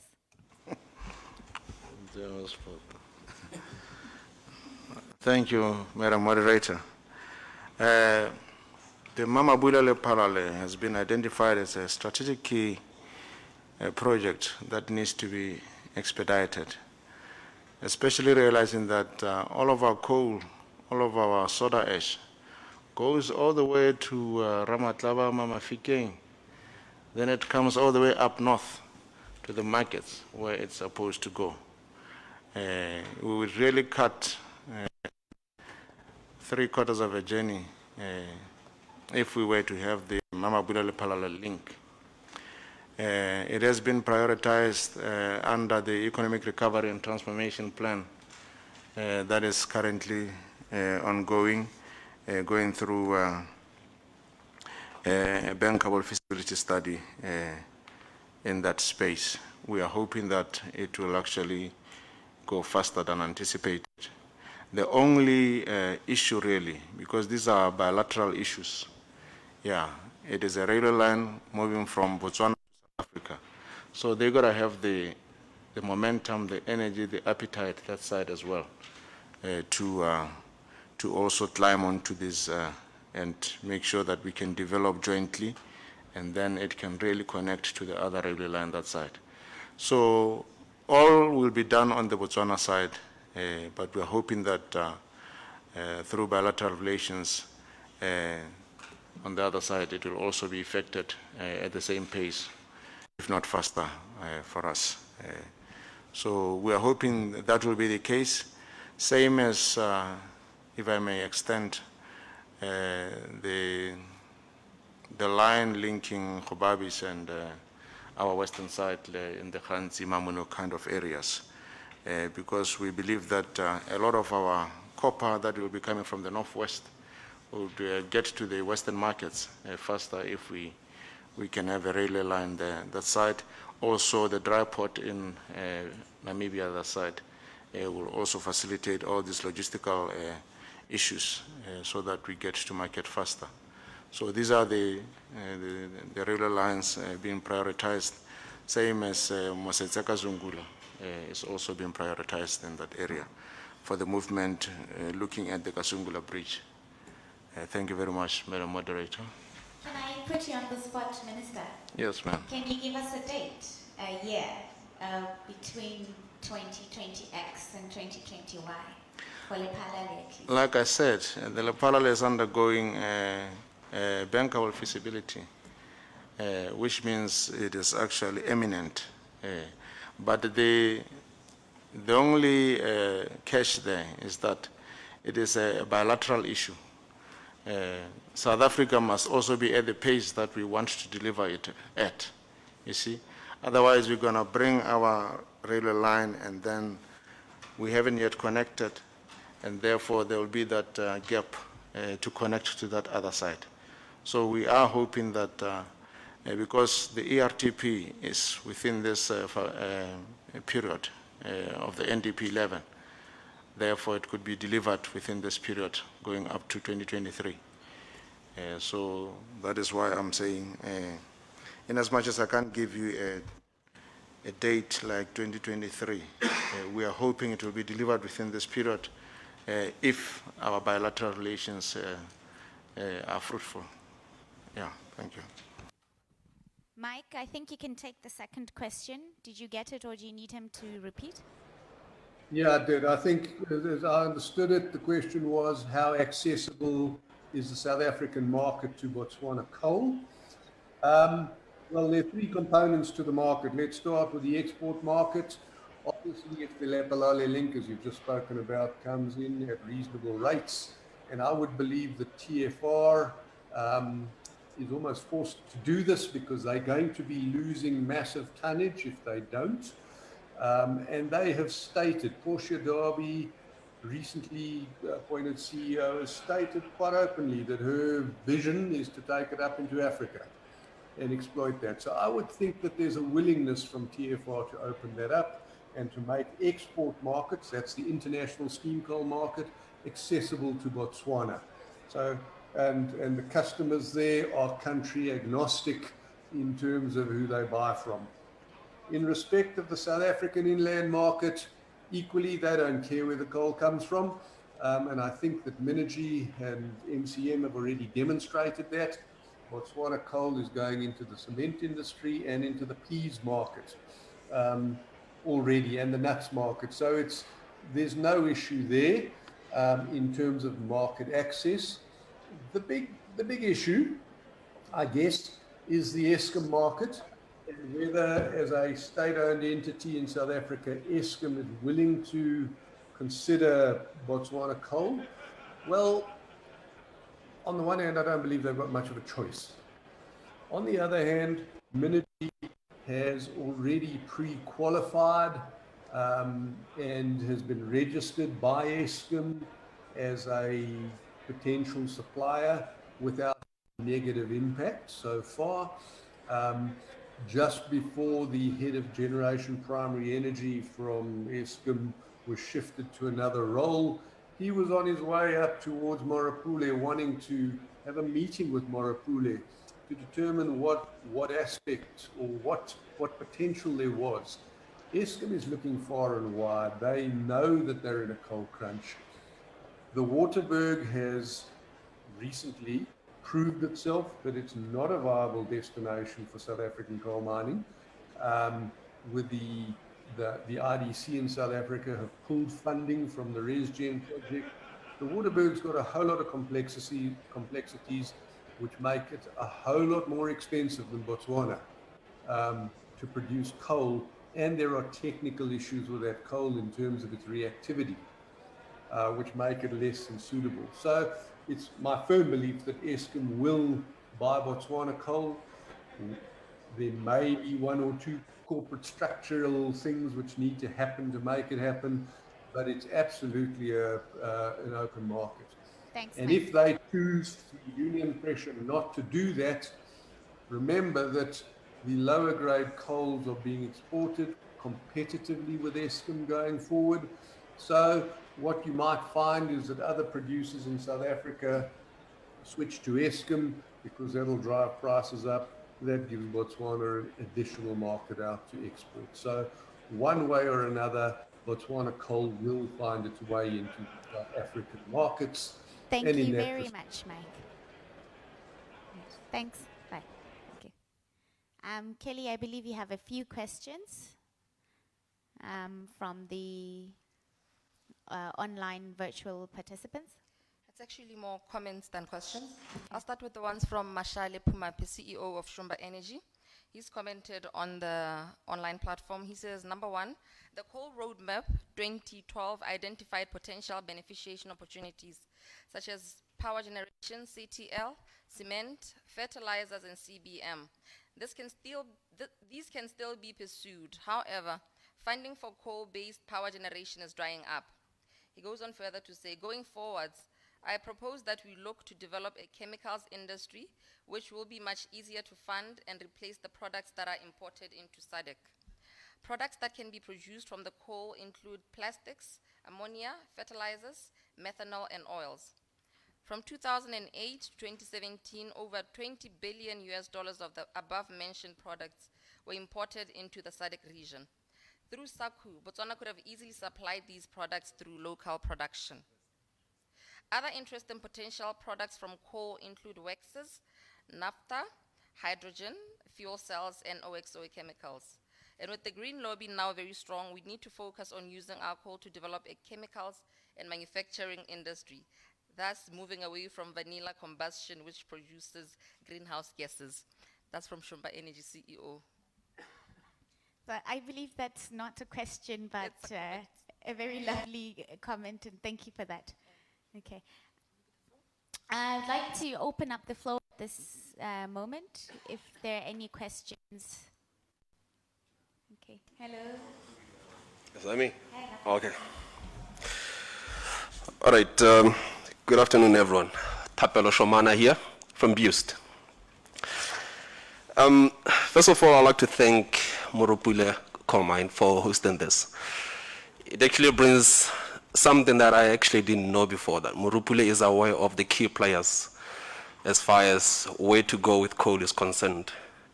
But I still remain with a big problem about it. I see a lot of segregation in our local institutions. As far as the future of coal is concerned, I heard the lady here speak a lot about their advancement on coal to liquids in collaboration with Botswana Oil.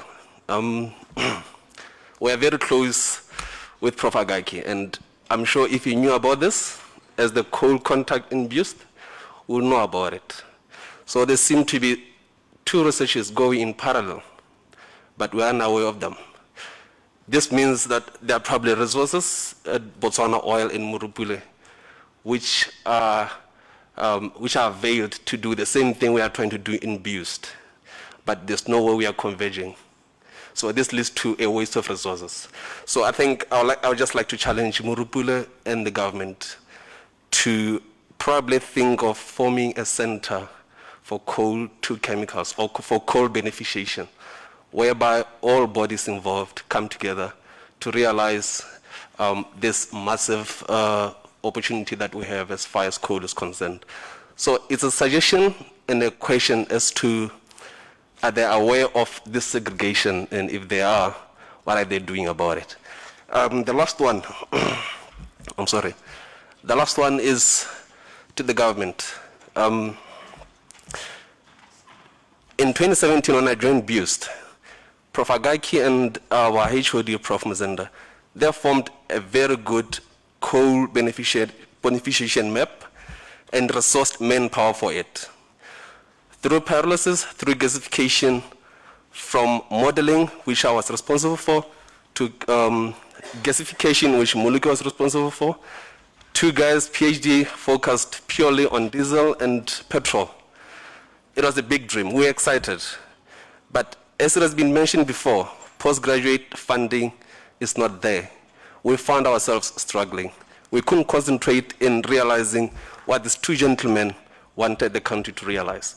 While I'm speaking to you right now, the two guys who were focused on diesel and petrol have gotten scholarships in South Africa, doing the same thing that they're supposed to be doing in the country. You know what that means? They're adding knowledge economy in our neighbor, who are at the moment more advanced than us, and we just let them go. So is the government aware of this big gap in terms of where do we go as far as beneficiation is concerned? Thank you. I think that question, thank you very much, sir. I think that question, I'll bring it back to you, DPS, and I think he's spoken on your behalf, Professor Agachi. In terms of alignment, and maybe that could be our key takeaway for today. Are we aligned? Are we working together? Is Bitri and Botswana Oil and Morupule and yourselves and the industry and myself and everybody in the same group? Are we talking the same language? Are we duplicating efforts? And okay, maybe you can talk to that one before the...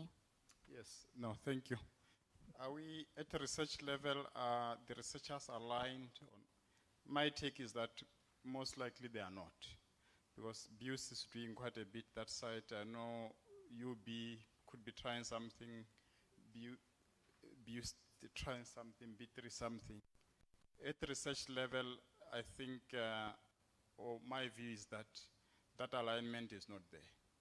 But now, answering, coming to our baby now being Botswana Oil, my view is that there is no duplication. In actual fact, what BOL have done they've taken that work, that bits and pieces of research work that has been done all along, they've taken into another level to implementation. Because they are not researching, they are implementing. They've recently completed a feasibility study, which have now been approved by government. For them now to start going out to implementation, which should be done through PPP. Obviously now it means they now have to go through a process of identifying investors and those sort of things to now come to a point where an investor now can come in and start doing the bankable feasibility studies, the necessary work. The collaboration which Kinelo was talking about is really more to do with testing the suitability of the coal resources that sits there, to see whether when you start this project, will you, in fact, to see whether to start with you have a project.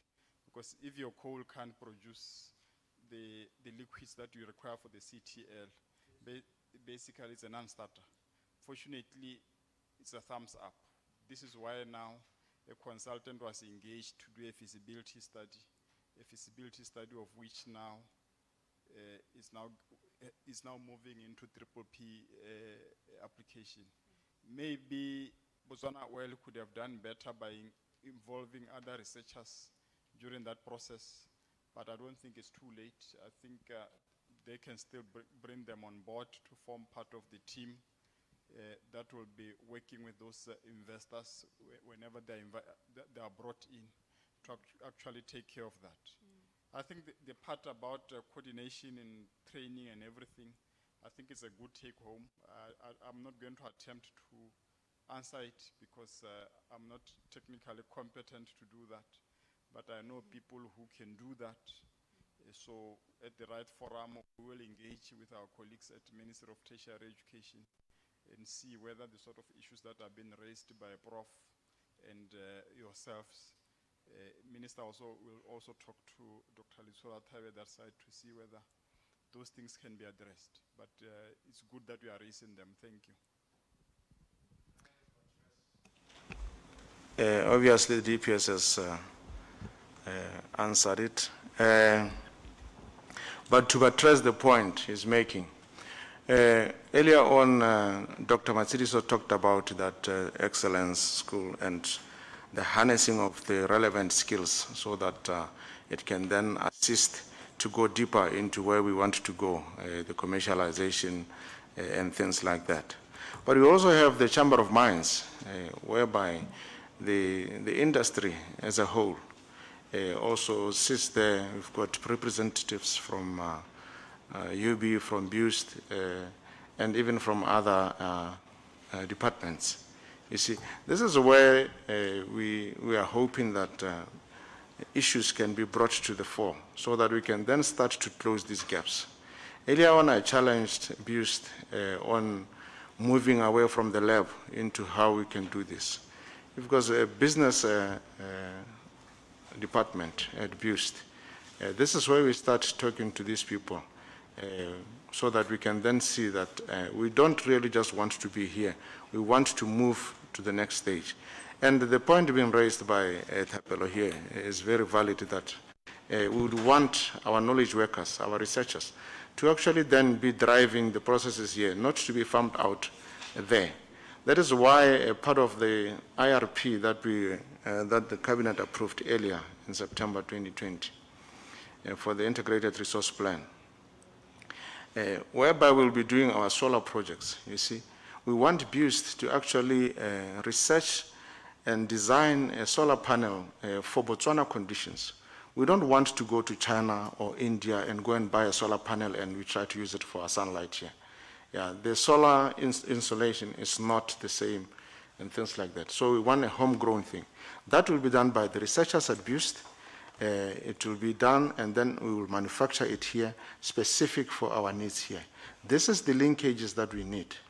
I've already talked to Dr. Litsola Tabe from Tertiary around this issue.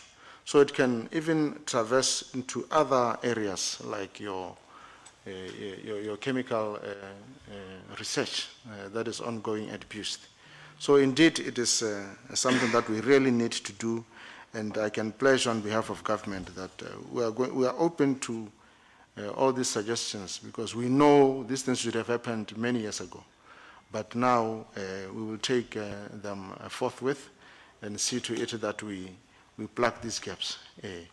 The only people who can actually bring solutions here are our knowledge workers here. They are doing it in the lab. Why can't they do it on a commercial space? I just wanted to make that comment. Thank you. Thank you very much, Honorable Minister. Thapelo, I just want to assure you, I'm also a recent PhD student that completed a few years ago. It's very difficult, and you kind of do have to push on your own. So I share your sentiments. Okay. I think we have a last question. I'll take yours, but please just keep it to one question each, because we're being advised that we're not following COVID protocols by being in here longer than 2 hours. Okay, yes, sir. Thank you, and good afternoon. My name is Morupule. In the interest of time, as you said, moderator, I'll rather maybe just make a comment instead of the questions that I have. I'll hopefully share with yourself or the rest of the panel. But instead of my comment, I wanted to ask if we are not 20 years late. I think the comment asked earlier did say a roadmap of sorts in about 2010 was developed, or 2012. So the reason why I asked this question is because choices are already being made in the boardrooms, and I come from private sector. And I do know what those choices entail, even including the pricing of deals that has got to do with coal or non-renewable energy. So while we speak and talk on this, you must be aware that certain governance protocols, your ESGs, environment, social governance, are almost dictating a much higher premium on pricing. Botswana has ratified COP21, so we also can't run away from that.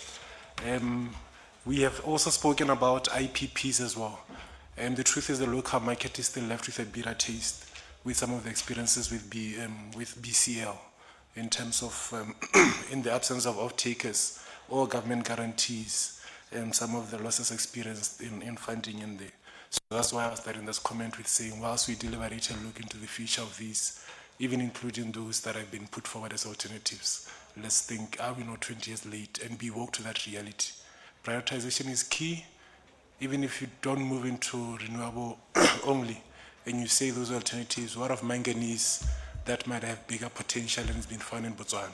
So I'm just leaving that question hanging to say, are we not 20 years late? And to remind that the decisions are being made in the boardroom, and they do have an implication whether the funding will be there or not. Thank you. That's Mr. Mwatludi Sibabule from FNB. And I think he's just letting us know that certain decisions are being made and we're lagging behind. He also talked about regulation, and I'm just going to go quite quick. I'm also quite passionate about this. Yes, just, okay, do you want to take the last question? Well, okay, thank you very much. My name is Dinelle from BGI. I'm a mineral economist.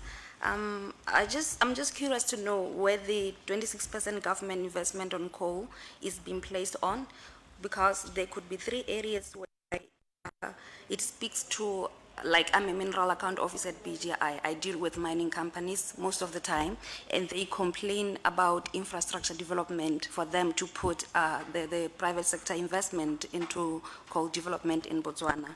Are you going to be looking into that area?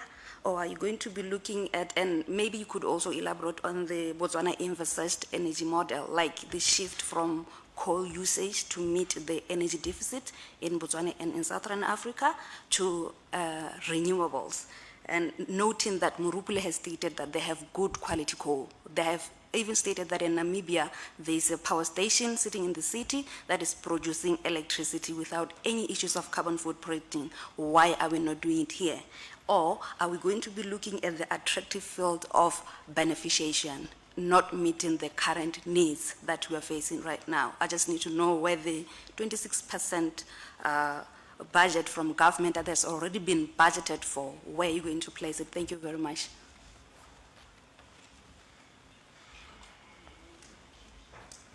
Please turn off your mic.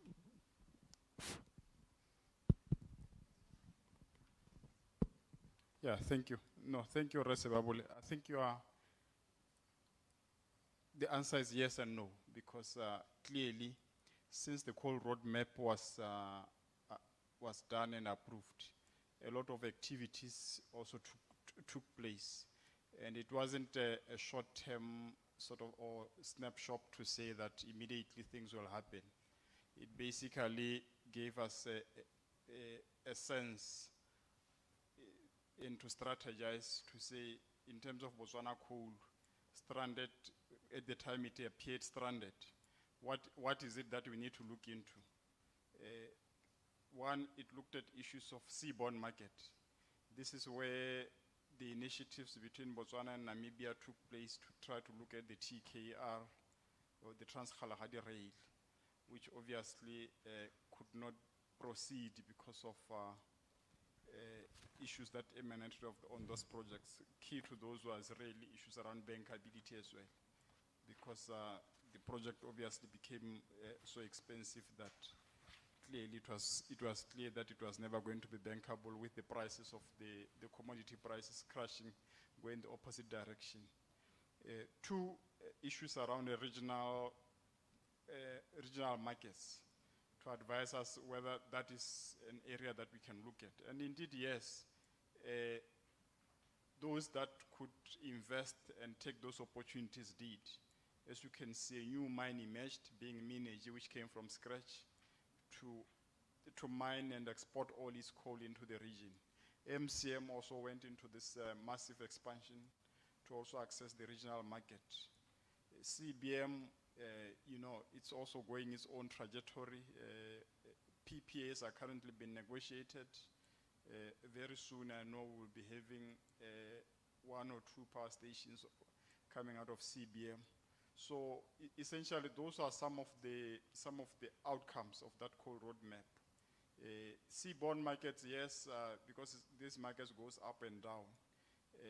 Clearly, the issue around the parallel, which was talked about, those are some of the things that really need to be resolved. But yes, there will be some of those aspects where we're targeting to hit a certain market at a certain point, and that market or those prices have moved on since then. So effectively, it means for you to come back, you will need to either wait for the cycle or preempt the cycle that you will get there and start investing. With regards to the 26%, I think it was really a suggestion or a proposal by government to say this is what we might want to buy. And purchasing that investment could be in any form. It could be contributing in infrastructure that is required by that mine, which will ultimately result in that sort of value. But as a principle, where government can put up infrastructure for the benefit of the industry, that infrastructure will be done. You could look at a typical example is the Northwest Power Line, the 400 kV line that is coming from Morupule all the way to the northwest, feeding the mines around that area, going to Washakawe, going to Hansi, to decouple some of those areas from importing power from the neighbors.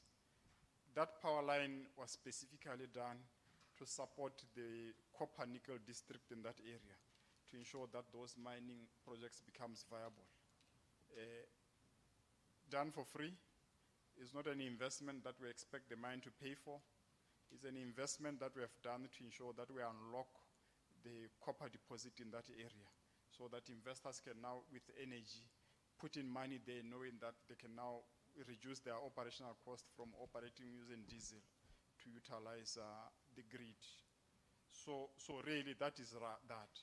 On the issues around renewable energy, you will see that I've been running away from answering those questions, because like what the minister said earlier, we have an IRP, Integrated Resource Plan for power generation or for electricity generation, that has recently been approved. So we'll be launching that on the 24th of this month, which is next week.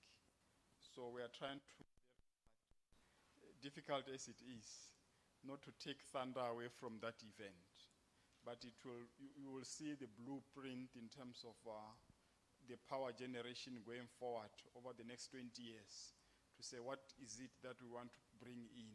It's an interesting hybrid of coal, solar, wind, all those. So that you will see. So I didn't want to get more into that. All the sources can coexist. And today is about coal beneficiation. Yes. It's not about energy. Okay. Yes, sir. On the coal side. Obviously, we know that financial institutions are running away from the coal business. But we still have a 10-year window, and we want to exploit it from the commercial banks. We still have a 10-year window that we are going to fully exploit, because coal forms our base load in most cases here. We are not as fortunate as other countries with thermal power and things like that. So even if you go to renewables with concentrated solar or things like that, where we've got storage, or battery storage for that matter, but we still have this abundant coal that can also be used with today's technologies to be cleaner coal to be exploited. We cannot just leave a resource like this. We will have to exploit it in various other ways that will benefit the country. And we believe that we'll still be able to access finance one way or the other through IPPs and other people like that. So yes,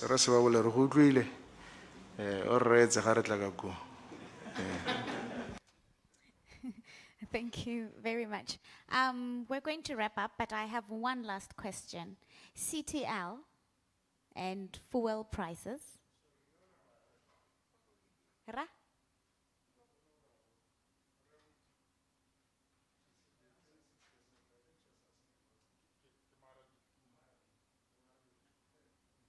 Do you want to arabahe more? Okay. Okay. Okay, DPS, what are you doing to regulate CTL fuel and all the other byproducts? Are we looking at a separate thing you will do? Are you going to put it in legislature? Or is it something you have for us in the future? Well, CTL as a plant, it's clearly a processing facility. So it is regulated on the aspects of health and safety, BMC, and everybody else. So from that space, business, it's expected to operate all the necessary. Sorry, I drifted to the local lingo. So I forgot we are all over the world. So it is regulated by normal occupational and health regulations that regulate any other industrial applications. But where it becomes key now is the product. The product, because of our Botswana Energy Regulatory Authority, it's a regulated product, and the petroleum prices in Botswana are regulated. So the interesting discussions that we are going to go through in the ministry on behalf of Botswana is now to work out the modalities to ensure that that facility operates profitably, and to ensure that Botswana also are not exposed to extremely high prices. I assume that the experts understand what I'm saying. It's because your crude oil floats in the market. One day it's $40 per barrel, the other day it's $100 per barrel, and so on. Hence, the fluctuation of prices in petrol in other countries. Here it doesn't quite fluctuate because we manage it smoothly. Therefore, it basically means now we are going to come up with a mechanism to ensure that we can accommodate the prices that are because clearly the facility that we are talking about, it will produce close to 50% of the national demand. So basically the other 50% will come from imports. Therefore, we will come up with a mechanism there to ensure that there's a balance. So one way of doing the balance is to actually ensure that the National Petroleum Fund cushions some of the fluctuations. The other one is to ensure that the other one doesn't fluctuate too much, so that when you know that the petroleum price in Botswana is 10 pula or it's 7 pula, it is 7 pula. But the important thing is that this is strategic. It's strategic in the sense that Botswana imports all its petroleum products. So at a time when you get disruptions around, which is the current situation, we are now forced to import from Namibia, from South Africa, from South Africa, well, Namibia, South Africa, Mozambique, yes, from Mozambique. And they come at different landing prices. A normal consumer will not see that some of the products is landing here slightly more expensive. So we have to cushion it through using the MPF. So that is really what the MPF does. And during the crisis that we went through in the past couple of months, due to the challenges that the logistics were experiencing, those sources that were coming from other countries came quite handy. So we will come up with a mechanism that will ensure that that is taken care of. We already have some thoughts in terms of how we'll do it, but we will not share it now, but we'll... Thank you very much. I see they're about to kill me. This brings us to the end of our session today. I understand it was very interesting for all of us, and hence we wanted to keep on going. I'd like to observe protocol, because we didn't get to do that in the morning, in the early afternoon. And also to thank Morupule, hello Kelly, to thank Morupule for this very energetic, very interesting day, and such a great topic for us to talk about. It's not just about energy and coal as a thing underneath the ground. It's about job creation. It's about expanding economic activity. It's about diversifying the economy as we talk on a daily basis. So I just also want to congratulate you on a job well done today. I want to thank our panelists. Thank you all for making the time today. I may thank myself too for being present. Okay, all right. Thank you very much and have a good evening. Goodbye.